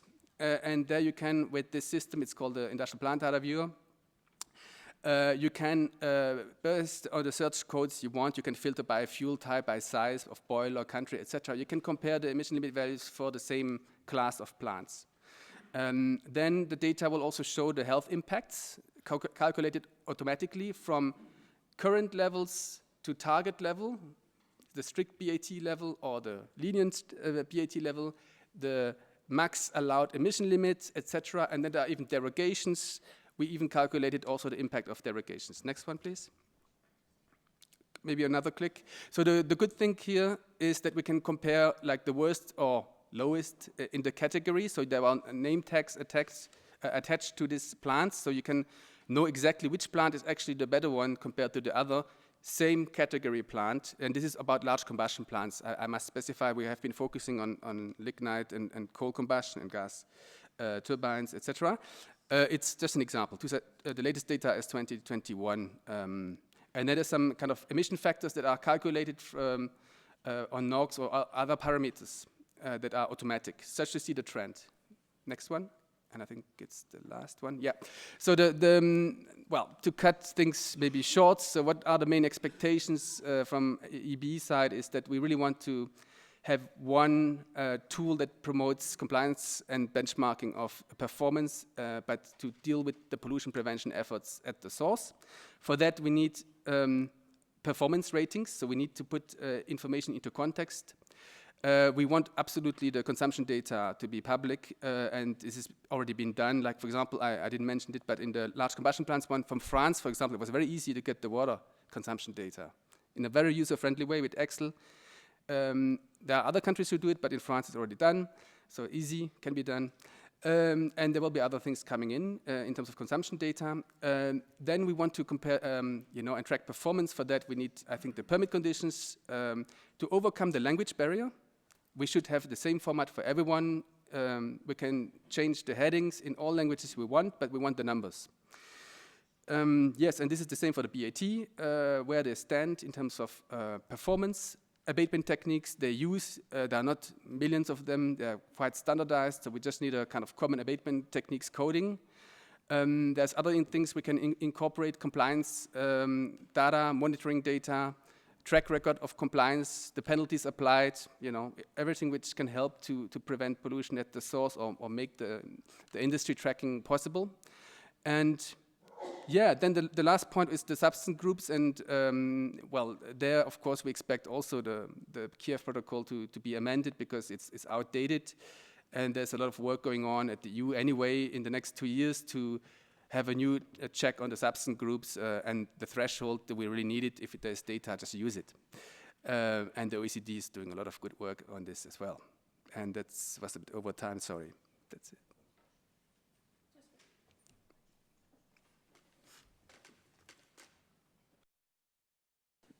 We now have time for questions or comments. Yeah. Is it a microphone?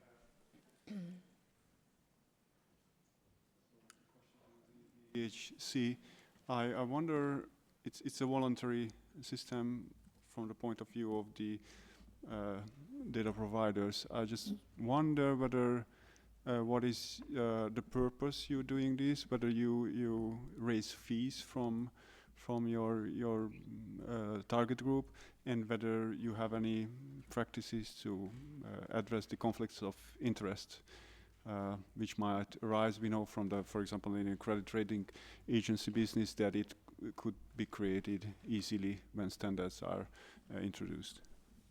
Yes, so we do charge the brands to become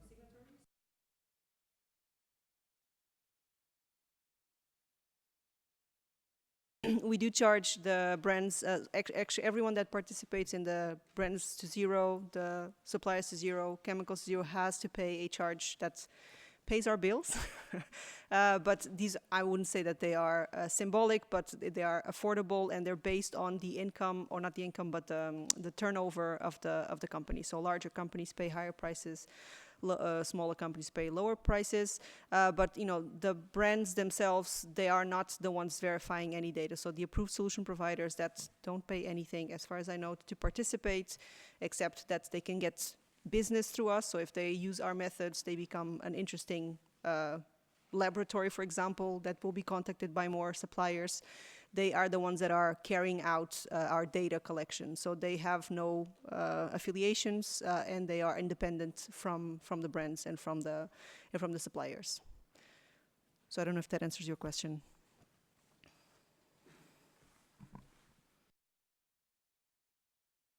Okay, CEC.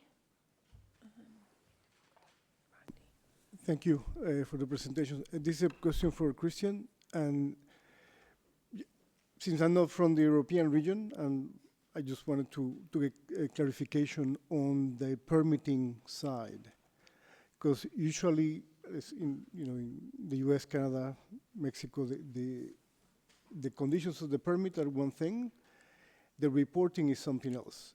You could be permitted to emit a certain amount per year based on the standards, but that limit could be below reporting threshold for a PRTR. So I'm not sure if what's reported has no thresholds, so anything is reported regardless of your limit, or just to understand that part. Thank you.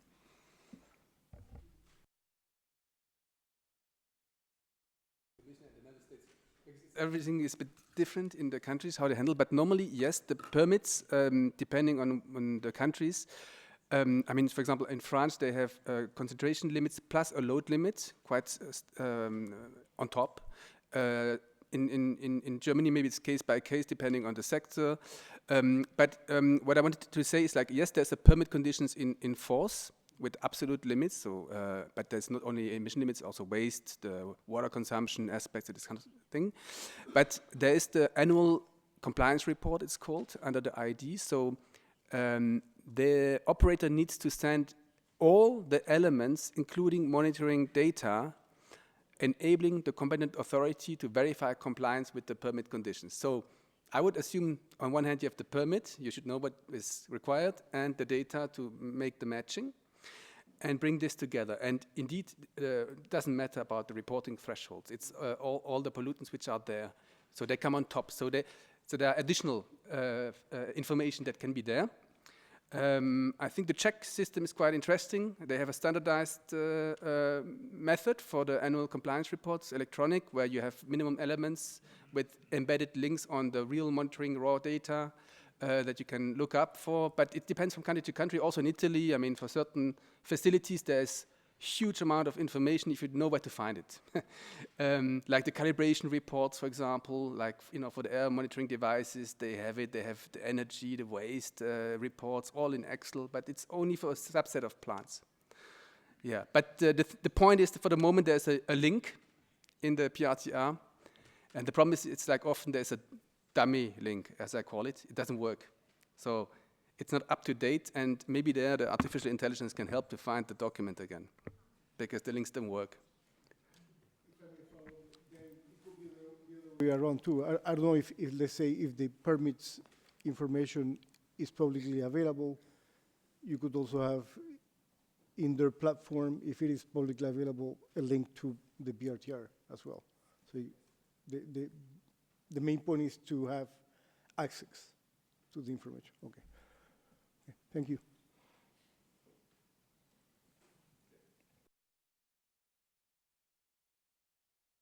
It's not the access to the permit, which can be 600, 1,000 pages, depending on what it is regulated. But the ideal scenario would be that next to the pollutant, let's say, reporting on the volume or the concentration, ideally on top, you also have the emission limit value reported as applied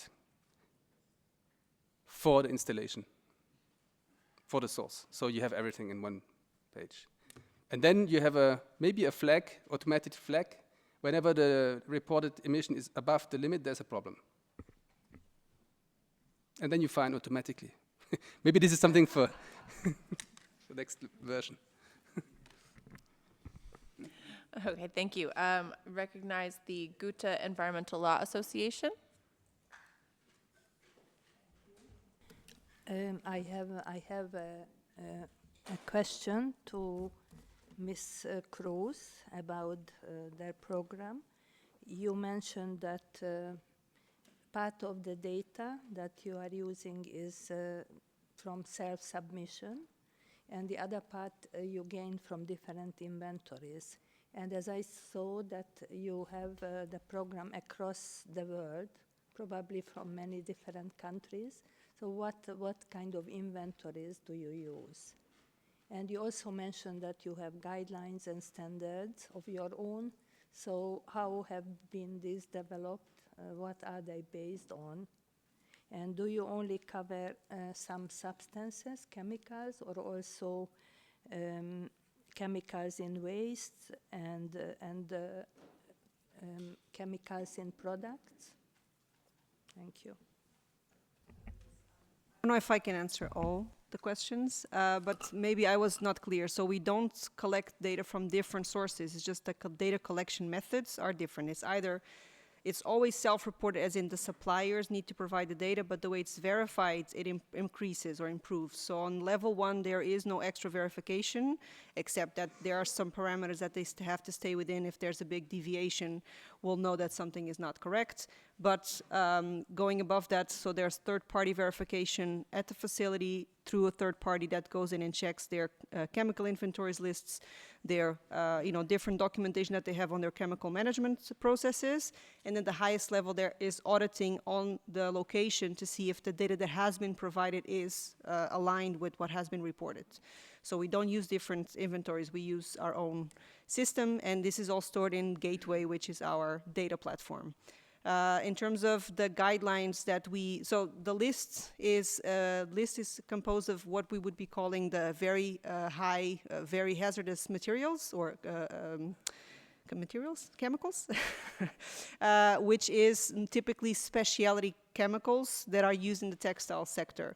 So this list is composed based on I would have to check our competent centers with the sources that we use, but it's done through advisory boards that are composed of different elements of the chemical formulators industry, from our own, from academia, and from the industry themselves. And this is based on international lists of hazardous chemicals that are released on a regular basis. And I think they're updated every 2 years, if I'm not mistaken. That's the cadence in which this list is updated.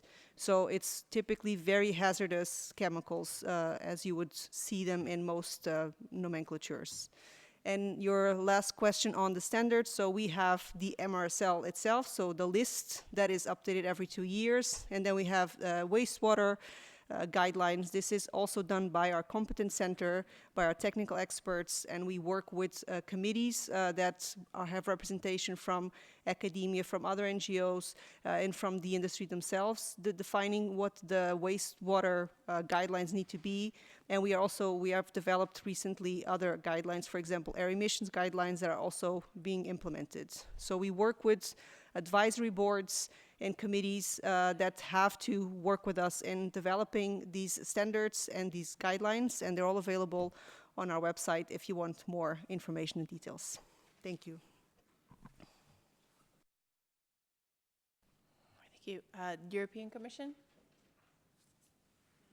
Thank you very much. I wanted to react on Christian's presentation. In particular, the EB has been for quite long advocating for this benchmarking system, and I understand the need, because it would be a very useful instrument just to be able to on spot check whether the installation is compliant or not.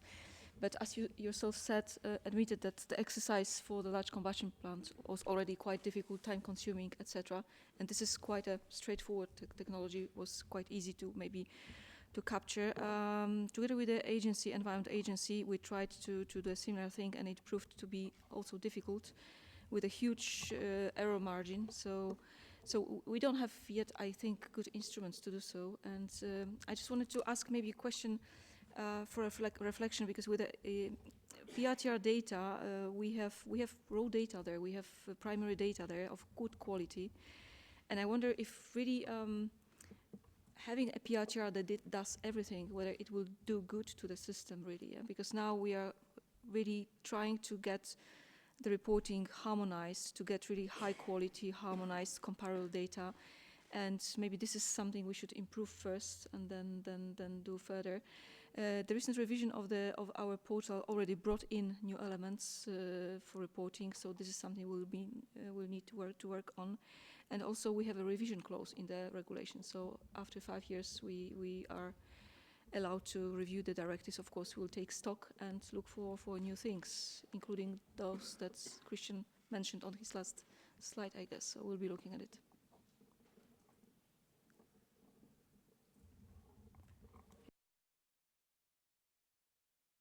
Yeah, okay. On the complexity point, I mean, on the benchmarking, it can go very, very far. I mean, if you look at the input-output ratio, the waste recyclability, I mean, what you doing in the GRC, yes.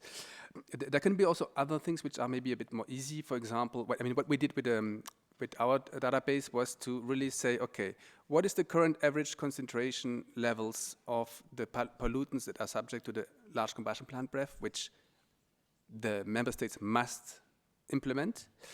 Where do they stand? Are they in the lenient range, what we call the laxist level, you know, like upper ranges, or NOx or dust? I mean, for pollutants, not many, for the combustion plants. Where are there others that are below, you know, stricter level, below the stricter level? So these are concentration from the monitoring, let's say, device that is running on its own. So it's really just incorporating the data and putting it in the PRTR. So this is maybe a very simplistic benchmark, like where are they in the terms of BAT range? Are they in the top range, lower range, middle range, for example? That can be also a benchmark, a simple one. And I think it will not destroy the system, because this is something which is anyway reported annually to the competent authority. The problem is it stays with the competent authority. It doesn't go to the public. But there are other countries I didn't mention, but they do this already, the telereporting. I mean, we had also China, I think. They have real-time operating, like the continuous monitoring data is online. You have an app, you can look at it if you want to. I think it's more to tell the industry, come on, let's make a telereporting interface system that works. So that's what I meant with this point. And then, yes, it will be complicated to define metrics for what raw materials we will include or not. And then for the permit conditions, it's true that many member states have their own way of writing permits, and we're not touching on this. It's really more about report on the results and make it easily accessible to all. So with a few clicks, that's one of the wishes we have. We can download this, and then you don't have to pay very expensively some consultants to do the job for you and ask manually the member states to get the permits, the right one, and member states will be annoyed that we asked them about documents, you know. I mean, we went through that. That was the challenge we had at the EEB. And for the challenge, in particular on the LCP, it was that we had to ask ENSO-E the data, which is there, which is available on the electricity production real time, to match it with the generators. So it was more a matching issue, you see. So, but now I think it's sorted out, because we have harmonized codes for the matching. So it can be done. Even NGOs managed. Thank you. I'd see the International PRTR Coordinating Group. Yes, thank you, Madam Chairman. It's just, let's say, a general comment, more than a specific discussion topics. And what I would like to say is that we should have in mind the main aim of this type of tools, that is PRTR's system. I mean, these tools are mainly environmental information tools. The aim is to collect information about the, sorry, Christian, total amount of pollutant released to the environment. So, because this information, I mean, the releases is producing regardless the way you are, the way you are working, the way you are operating in your installation. Anyway, in the end, you are emitting something to the environment. So that's the information that we try to get. I mean, not we, not me, the systems there. Try to get just to know or to identify potential risks, potential new environmental impacts. This type of instruments, as we already heard during these 2 days, can be used for many things in many different, or for many different uses, is a way to put objective information available to the public.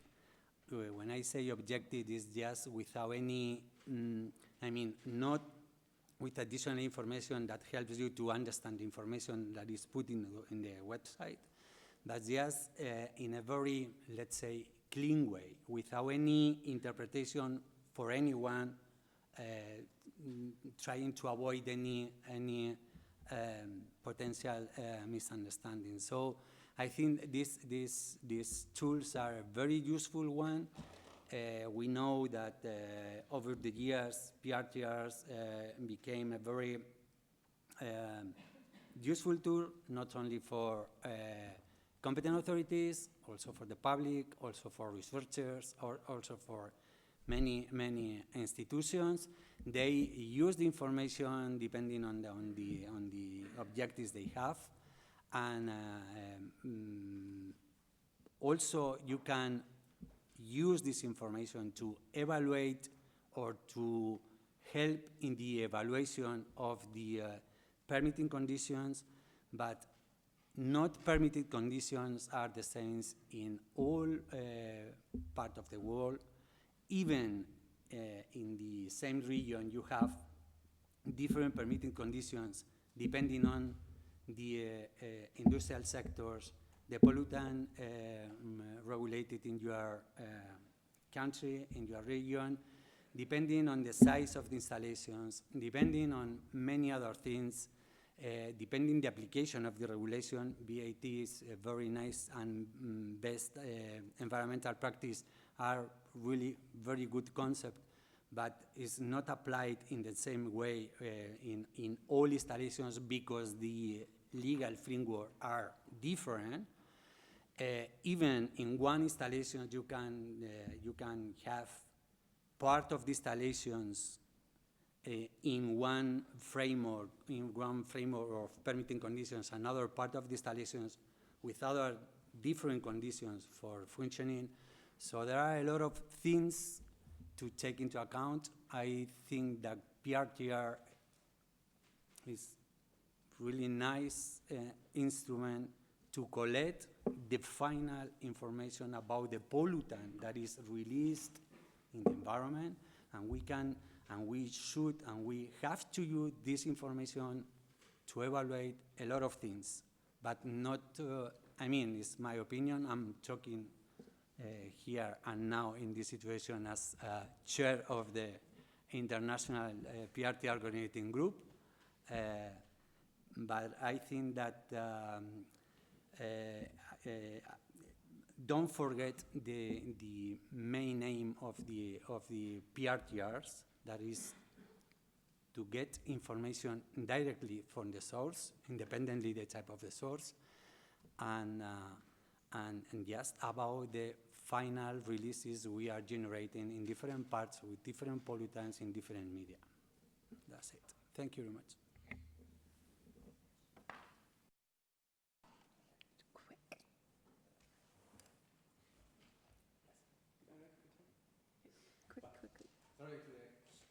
My headline was PRTR 2.0, okay? So, and actually really, if I'm not mistaken, it reads, one of the goals is to enhance public access to information, as you said, for all the reasons you explained. The second, facilitate public participation in environmental decision making. Third, contribute to the prevention and reduction of pollution in the environment. So, on the third question, how will you improve if you say we will just report on total releases? Sorry to sum up what I heard, maybe not in a nice way. We will just talk about releases and that's it. Especially now that we have to look at the consumption, because in Europe we have now the IPR, which asks us to report on consumption, which is not a release. So we're already moving to something else. And yes, the decisions, the way how permits are being done are differently, and this is indeed a problem, which we don't understand why.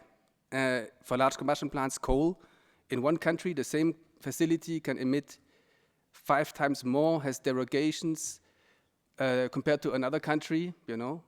I can even compare similar countries like, I mean, let's take Belgium and compare with UK. I mean, sorry, but you will phase out Radcliffe. I mean, the NOx level was forever since they built the plant, they didn't want SCR. Okay, that was the reason, because of economic reasons for the operator. But it's not BAT. And we have this in the data showing that it can be done. I mean, this is the you know, we want to act at the source. And I think we have a different understanding of what the purpose of this PRTR would be. It's a tool. Okay. It's a tool. Sorry, it was long. Yes, I know. I saw that we have a question from UNEP, and I did see Goethe Association again. Is it quick? We have 2 minutes. Yes, one question to ZDHC. What I understand is that you are solely focusing on the chemicals, on the substances to reduce or to replace with the alternatives, but you are not looking at the reduction of changing of the processes with less energy-intensive processes in the textile industry, or using more efficient water, etc., etc. Is it so? Did I understand this one? And the second one is, the second question is very just to understand on your presentation. Sorry for that. My understanding is that you are from the. I mean, the approach is from the cradle to the gate, gate to gate, or gate to the grave. And you are, what I understood is that you are referring to cradle to the grave, like the whole processes, including suppliers and et cetera, So is this what you are aiming to have, or you are more focusing on the process, changing the alternative chemicals and reducing the impact? This is a question, just not to lose my my microphone. I think I just a personal intervention that we are happy to see public awareness and monitoring centered to the young people among us, because we are sometimes very much discussing among others and don't see the youngsters, which are very much welcome personally here. It's a comment, not a criticism or anything. Just I didn't listen to your presentation in OECD meeting, and I listened to it now. And the issue, the complexity, what Inigo said and what European Commission said are really tough issues that needs to be considered. I'm not saying it because I don't have the expertise to judge in this area the legal framework and how it is done. I don't know the technicalities, but maybe a stepwise approach would be more obvious for people which are like us, who are a little bit away from the European Union and the dominant legislation here. Thank you. I have to go because I have a taxi waiting at past. Thank you so much for your question. Yes, we do focus specifically at what happens within manufacturing facilities, and we do focus on chemical process and chemical management, because we believe that it's better to do one thing right than to do many things poorly or mediocrely, and we work with partners that are looking into other elements of the production. However, we also believe that the chemical management is a key part that has huge implications in water, land, air. So if that is well done, it will already have a huge impact on the other areas. So we work with the manufacturing facilities to understand what goes into them, and then we work with the chemical formulators to make sure that whatever chemicals are being developed are increasingly better and increasingly less hazardous, so that we, as an industry, the textile industry, starts taking steps in having, operations that are less hazardous. I'm not sure if I remember your second question or if that answers your question. You answered both, because I was asking your focus area. So what I understood is that gate to gate, and we are working more with the process itself. Thank you. So we work with the facilities, and then obviously there's ideally from farm or from slaughterhouse, wherever the raw material is coming from also needs to be taken into account. And there are other organizations, other partners, a lot of times governments that are also doing efforts in those areas. And in agricultural sector is very, very different from the textile sector, even though they interact at some points.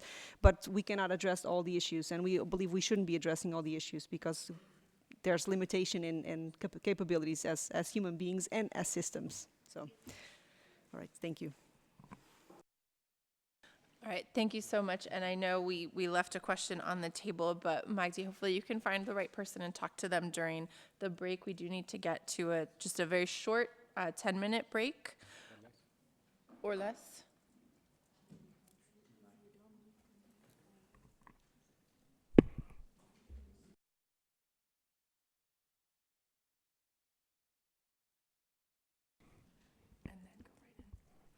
Okay, change in schedule. So, Goethe Institute, you have the floor for a question, and then we'll move to our next segment. Very much will be very fast. I would like to express my appreciation to Ms. Annie Baroyan and colleagues for their work, and say that it is quite rare that youth in that sense are involved in PRTR, let's say, awareness work, and we find this very important. And also it would help probably with the ratification process to make the young people understand what is PRTR, how it could work, and support the initiatives. And the question is, you mentioned, if I understand well, that from the conclusions of this survey, you recommended to prepare some information materials. Did I understand well? And will you be making this information material or someone else? And you also mentioned some tips that relating PRTR to cases would be more interesting for young people. So do you have collected some cases that you would propose to use?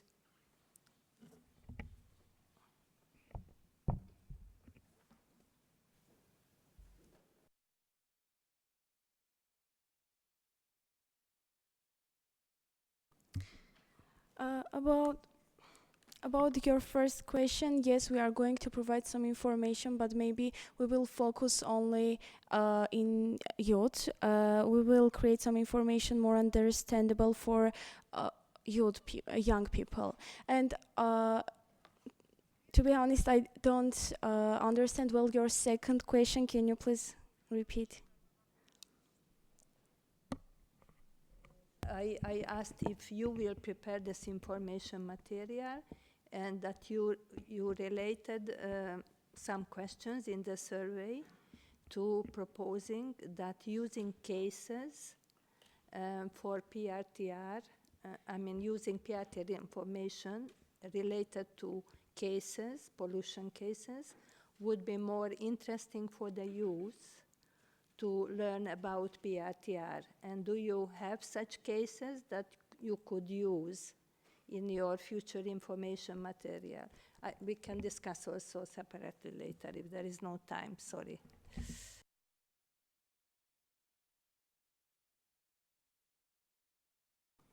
Okay, thank you for your comment. We will undertake this.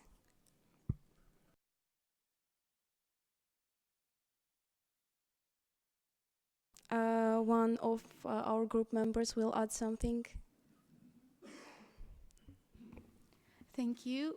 The Public Awareness and Monitoring Center has come a long way in participating in environmental activism concerning the accessible information for the youth and even children. Our center has experience regarding that. We have made table games regarding environmental sustainability. We've created documentaries, cartoons, videos, and we've come to realize that during the research process, youth loves to be in the thick of it, doing everything by themselves, holding the apparatus that is measuring the air quality, etc. that kind of activism is something that our center has been doing for many years, and I'm sure that even in the form of a table game or a documentary, we'll be able to come up with something interesting. Thank you.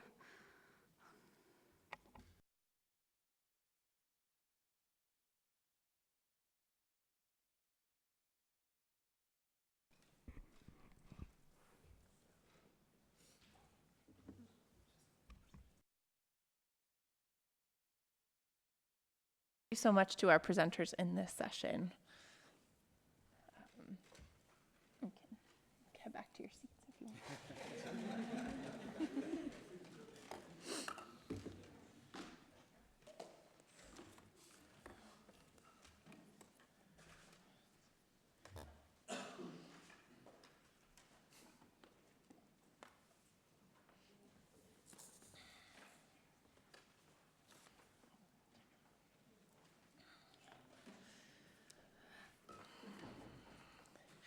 To conclude our meetings this week, the chairs just have some final summaries and conclusions to share with the group.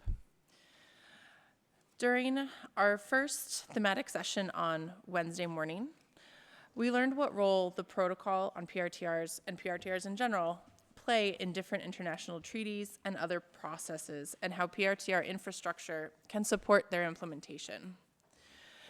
We heard about the effectiveness of PRTRs as a tool for addressing not just environmental issues, but also human rights and raising awareness of much larger global issues. PRTRs could be a fundamental, comprehensive data set under a number of global instruments and treaties, such as the Stockholm Convention, the Minamata Convention, Sustainable Development Goals, and the Global Framework on Chemicals. The cross-sectoral, multi-pollutant, and multi-environmental media approach of PRTRs makes PRTR systems highly relevant to a number of instruments with variety in scope, such as chemicals management, energy efficiency, water, health, biodiversity, transportation, and agriculture, to name just some. We heard about the UN Common Approach to Pollution and the more specific instruments that cover particular pollution topics, namely the Basel, Rotterdam, and Stockholm Conventions, and the Minamata Convention, the Global Framework on Chemicals, the Barcelona Convention. These provided an update about changes in the scope of the respective instruments and highlighted the important role that the protocol on PRTRs can play in the effective implementation of monitoring and transparency-related provisions, and also for different instruments dealing with access to information or more broadly with human rights. We learned about how the Americas is an important region of PRTR implementation, as well as cooperation on PRTR implementation and harmonization. And generally, the presentations emphasized the importance of harmonization and comparability of PRTR systems across the various countries and regions and around the world. Harmonization is critical to the idea of making PRTR data actionable, as harmonization and consistency across PRTR systems enables international comparison and analysis, leading to effective evaluation and action. Looking back at outcomes of the previous Global Roundtable, which took place 6 years ago, we observe that cooperation, synergy, and joint commitments are still very much needed to increase establishment of PRTRs across the world. At the same time, the number of countries with PRTRs is steadily increasing, and PRTRs become more easily recognized as the pillar for implementing monitoring and transparency-related provisions. Of note, listening to the presentations this week is the relevance of PRTR across the spectrum of applicability. There are notable benefits of implementation at the individual sector level all the way up to utility for addressing ambitious global objectives. The Pact for the Future with Global Digital Compact and Declaration on Future Generations adopted by United Nations member states this September includes a variety of actions that the protocol on PRTR specifically addresses. These forward-looking documents provide a guidance on future actions, including on such important topics as transforming global governance and science, technology, and innovation, and digital cooperation. PRTR implementation is directly linked to several of the agreed-upon action elements. For example, the advance in the digital and economic transformation are central aspects covered by the Pact. One cannot synthesize the current situation more concisely than the Special Rapporteur on Toxics and Human Rights, who noted that we are at a juncture where we need all the tools available for the right to a clean, healthy, and sustainable environment. Transformation of information into knowledge that is actionable, that can be used in the hands of public authorities and communities, is essential to realizing the power of PRTR. It shouldn't be data simply for the sake of data. This requires analysis of the data. It also requires engagement with communities. It may even require the integration with other environmental information platforms.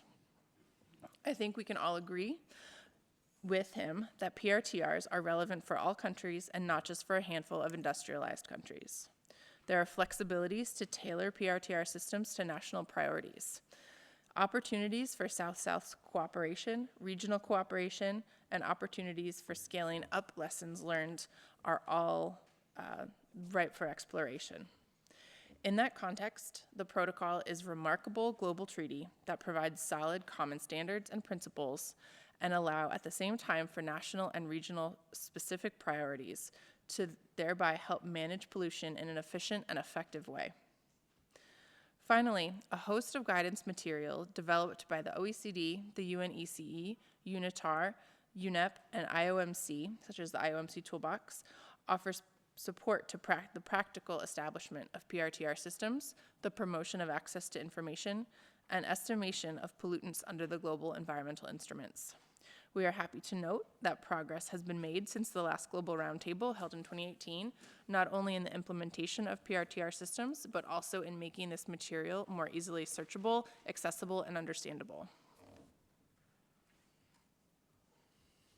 Global targets and challenges include implementing the Sustainable Development Goals, reaching the targets formulated under the new Global Framework on Chemicals, including the PRTR target, target B3, or extreme challenges humanity has to face, such as triple planetary crisis, pollution, climate change, and biodiversity loss.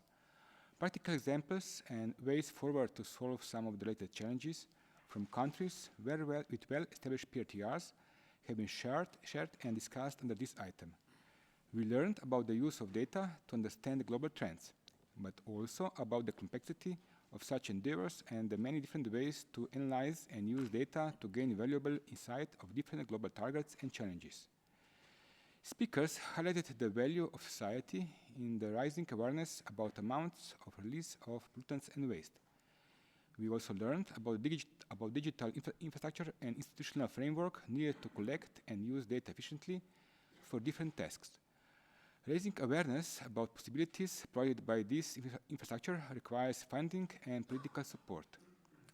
Advances in integrating PRTRs with other sources of information that is available would allow PRTR data to be more useful for stakeholders and for different informed decision-making purposes, such as pollution prevention, impact assessment, sustainability, and a circular approach to economy. For example, PRTRs play an important role in support the achievement of number of sustainable development goals. In particular, Goal 3, good health and well-being, Goal 6, clean water and sustained sanitation, Goal 9, industry, innovation, infrastructure, Goal 11, sustainable cities and communities, Goal 12, responsible consumption and production, and Goal 16, peace, justice, and strong institutions. PRTR data can also be used to analyze trends and effectiveness, does the Basel Convention work, or more specific policy tools and instruments.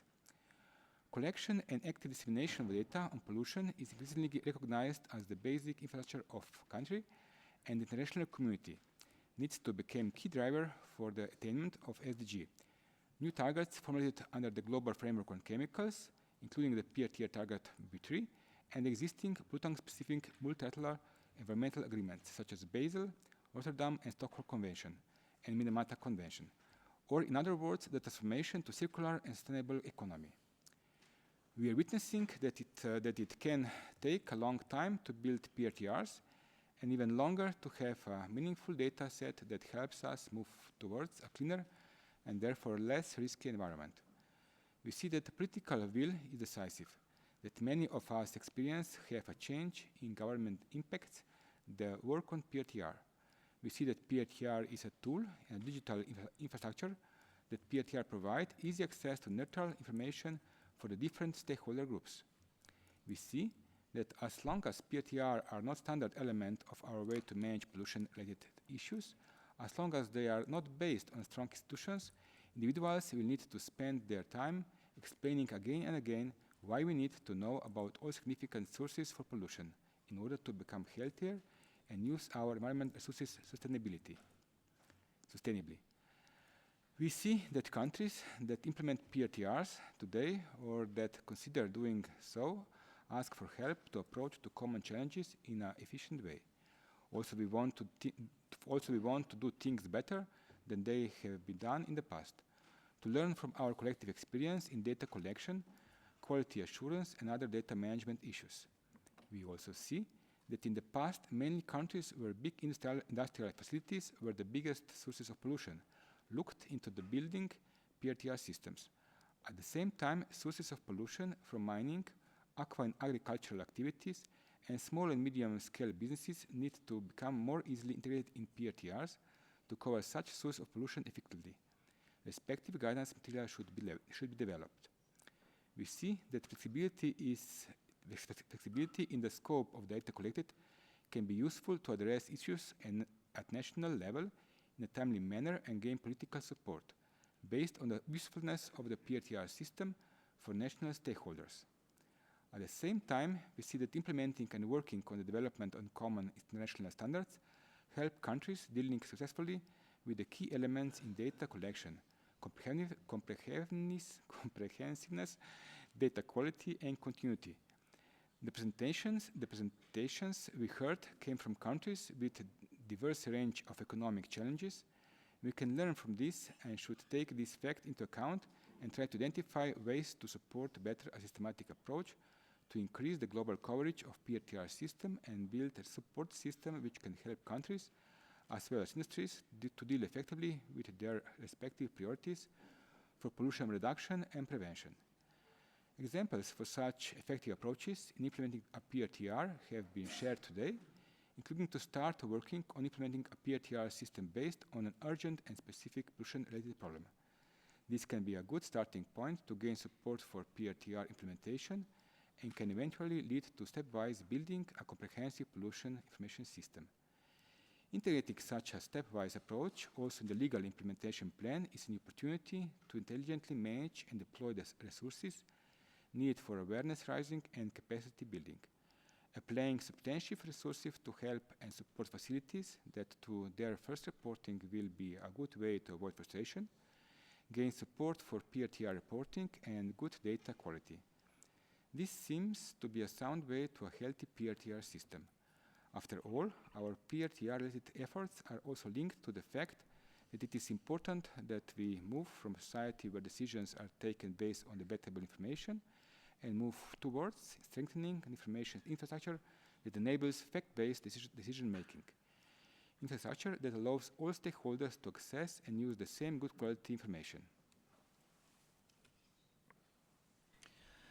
We are also reminded that being unaware of pollution or not being able to identify sources of pollution does not make that pollution go away.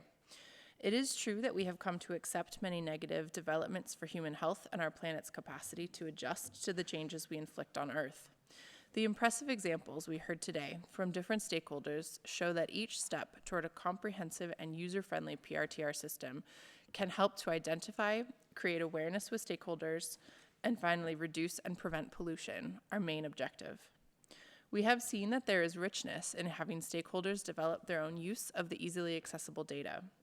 We have heard examples for the scientific use of basic PRTR data to help understand some of the most urgent challenges and to better adapt our industry to risks. We have heard about private initiatives reaching similar conclusions about data collection and use of data as competent authorities, eventually solving the same problems from a different starting point and possibly applying different tools and methods, but eventually addressing the same shared challenges. We've also heard that individual persons or groups that realize something is amiss in their environment, and then thanks to the help of PRTR data, have been able to dig deeper and understand and point to the possible sources of this pollution. Let's continue the journey and learn from each other's way to approach the challenges, identify the opportunities. The National PRTR Week provides us with access to new perspectives. Each of us have their own reasons and means to work on the reduction and prevention of pollution. If we continue to share and learn from this wealth of experiences, we can build stronger, less costly and more effective PRTRs in a shorter amount of time. And there is not much time to spare if we don't want to leave our children to have to deal with consequences we have considered enough in our decision making. Polluters may pay for the resources they use. Using clean water and make it dirty comes with a cost. Today we have seen new dimensions on how stakeholders can use the PRTR data that most of us work to collect and make available. Let's help them to do more of this amazing work. 6 years ago, a third global roundtable identified that strong political will is prerequisite to PRTR development. I think we can add to this that it needs to coincide with the availability of resources, human and financial. Why do we join forces to promote PRTRs and develop guidance material and methodologies?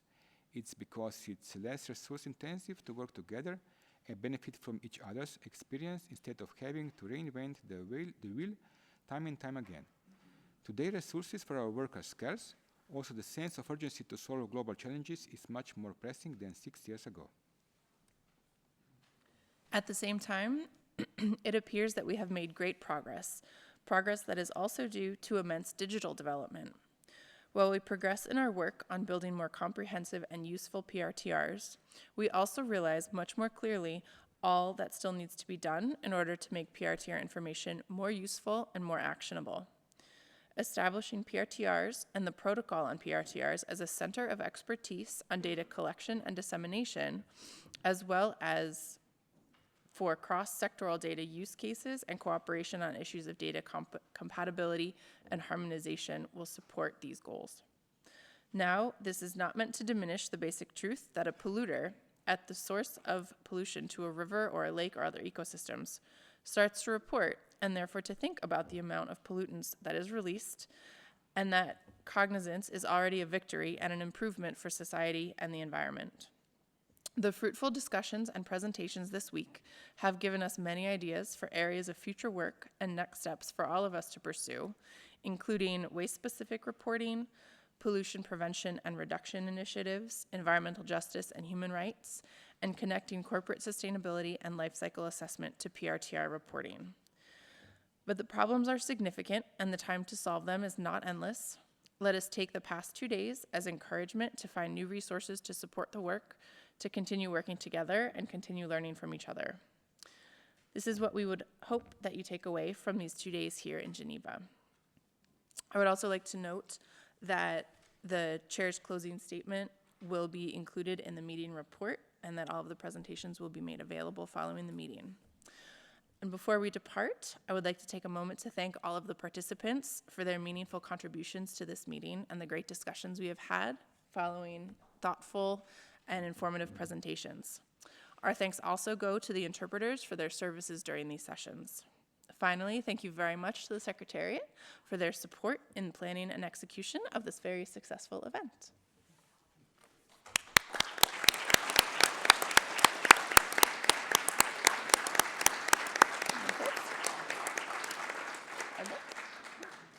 Okay, and with that, the meeting is adjourned.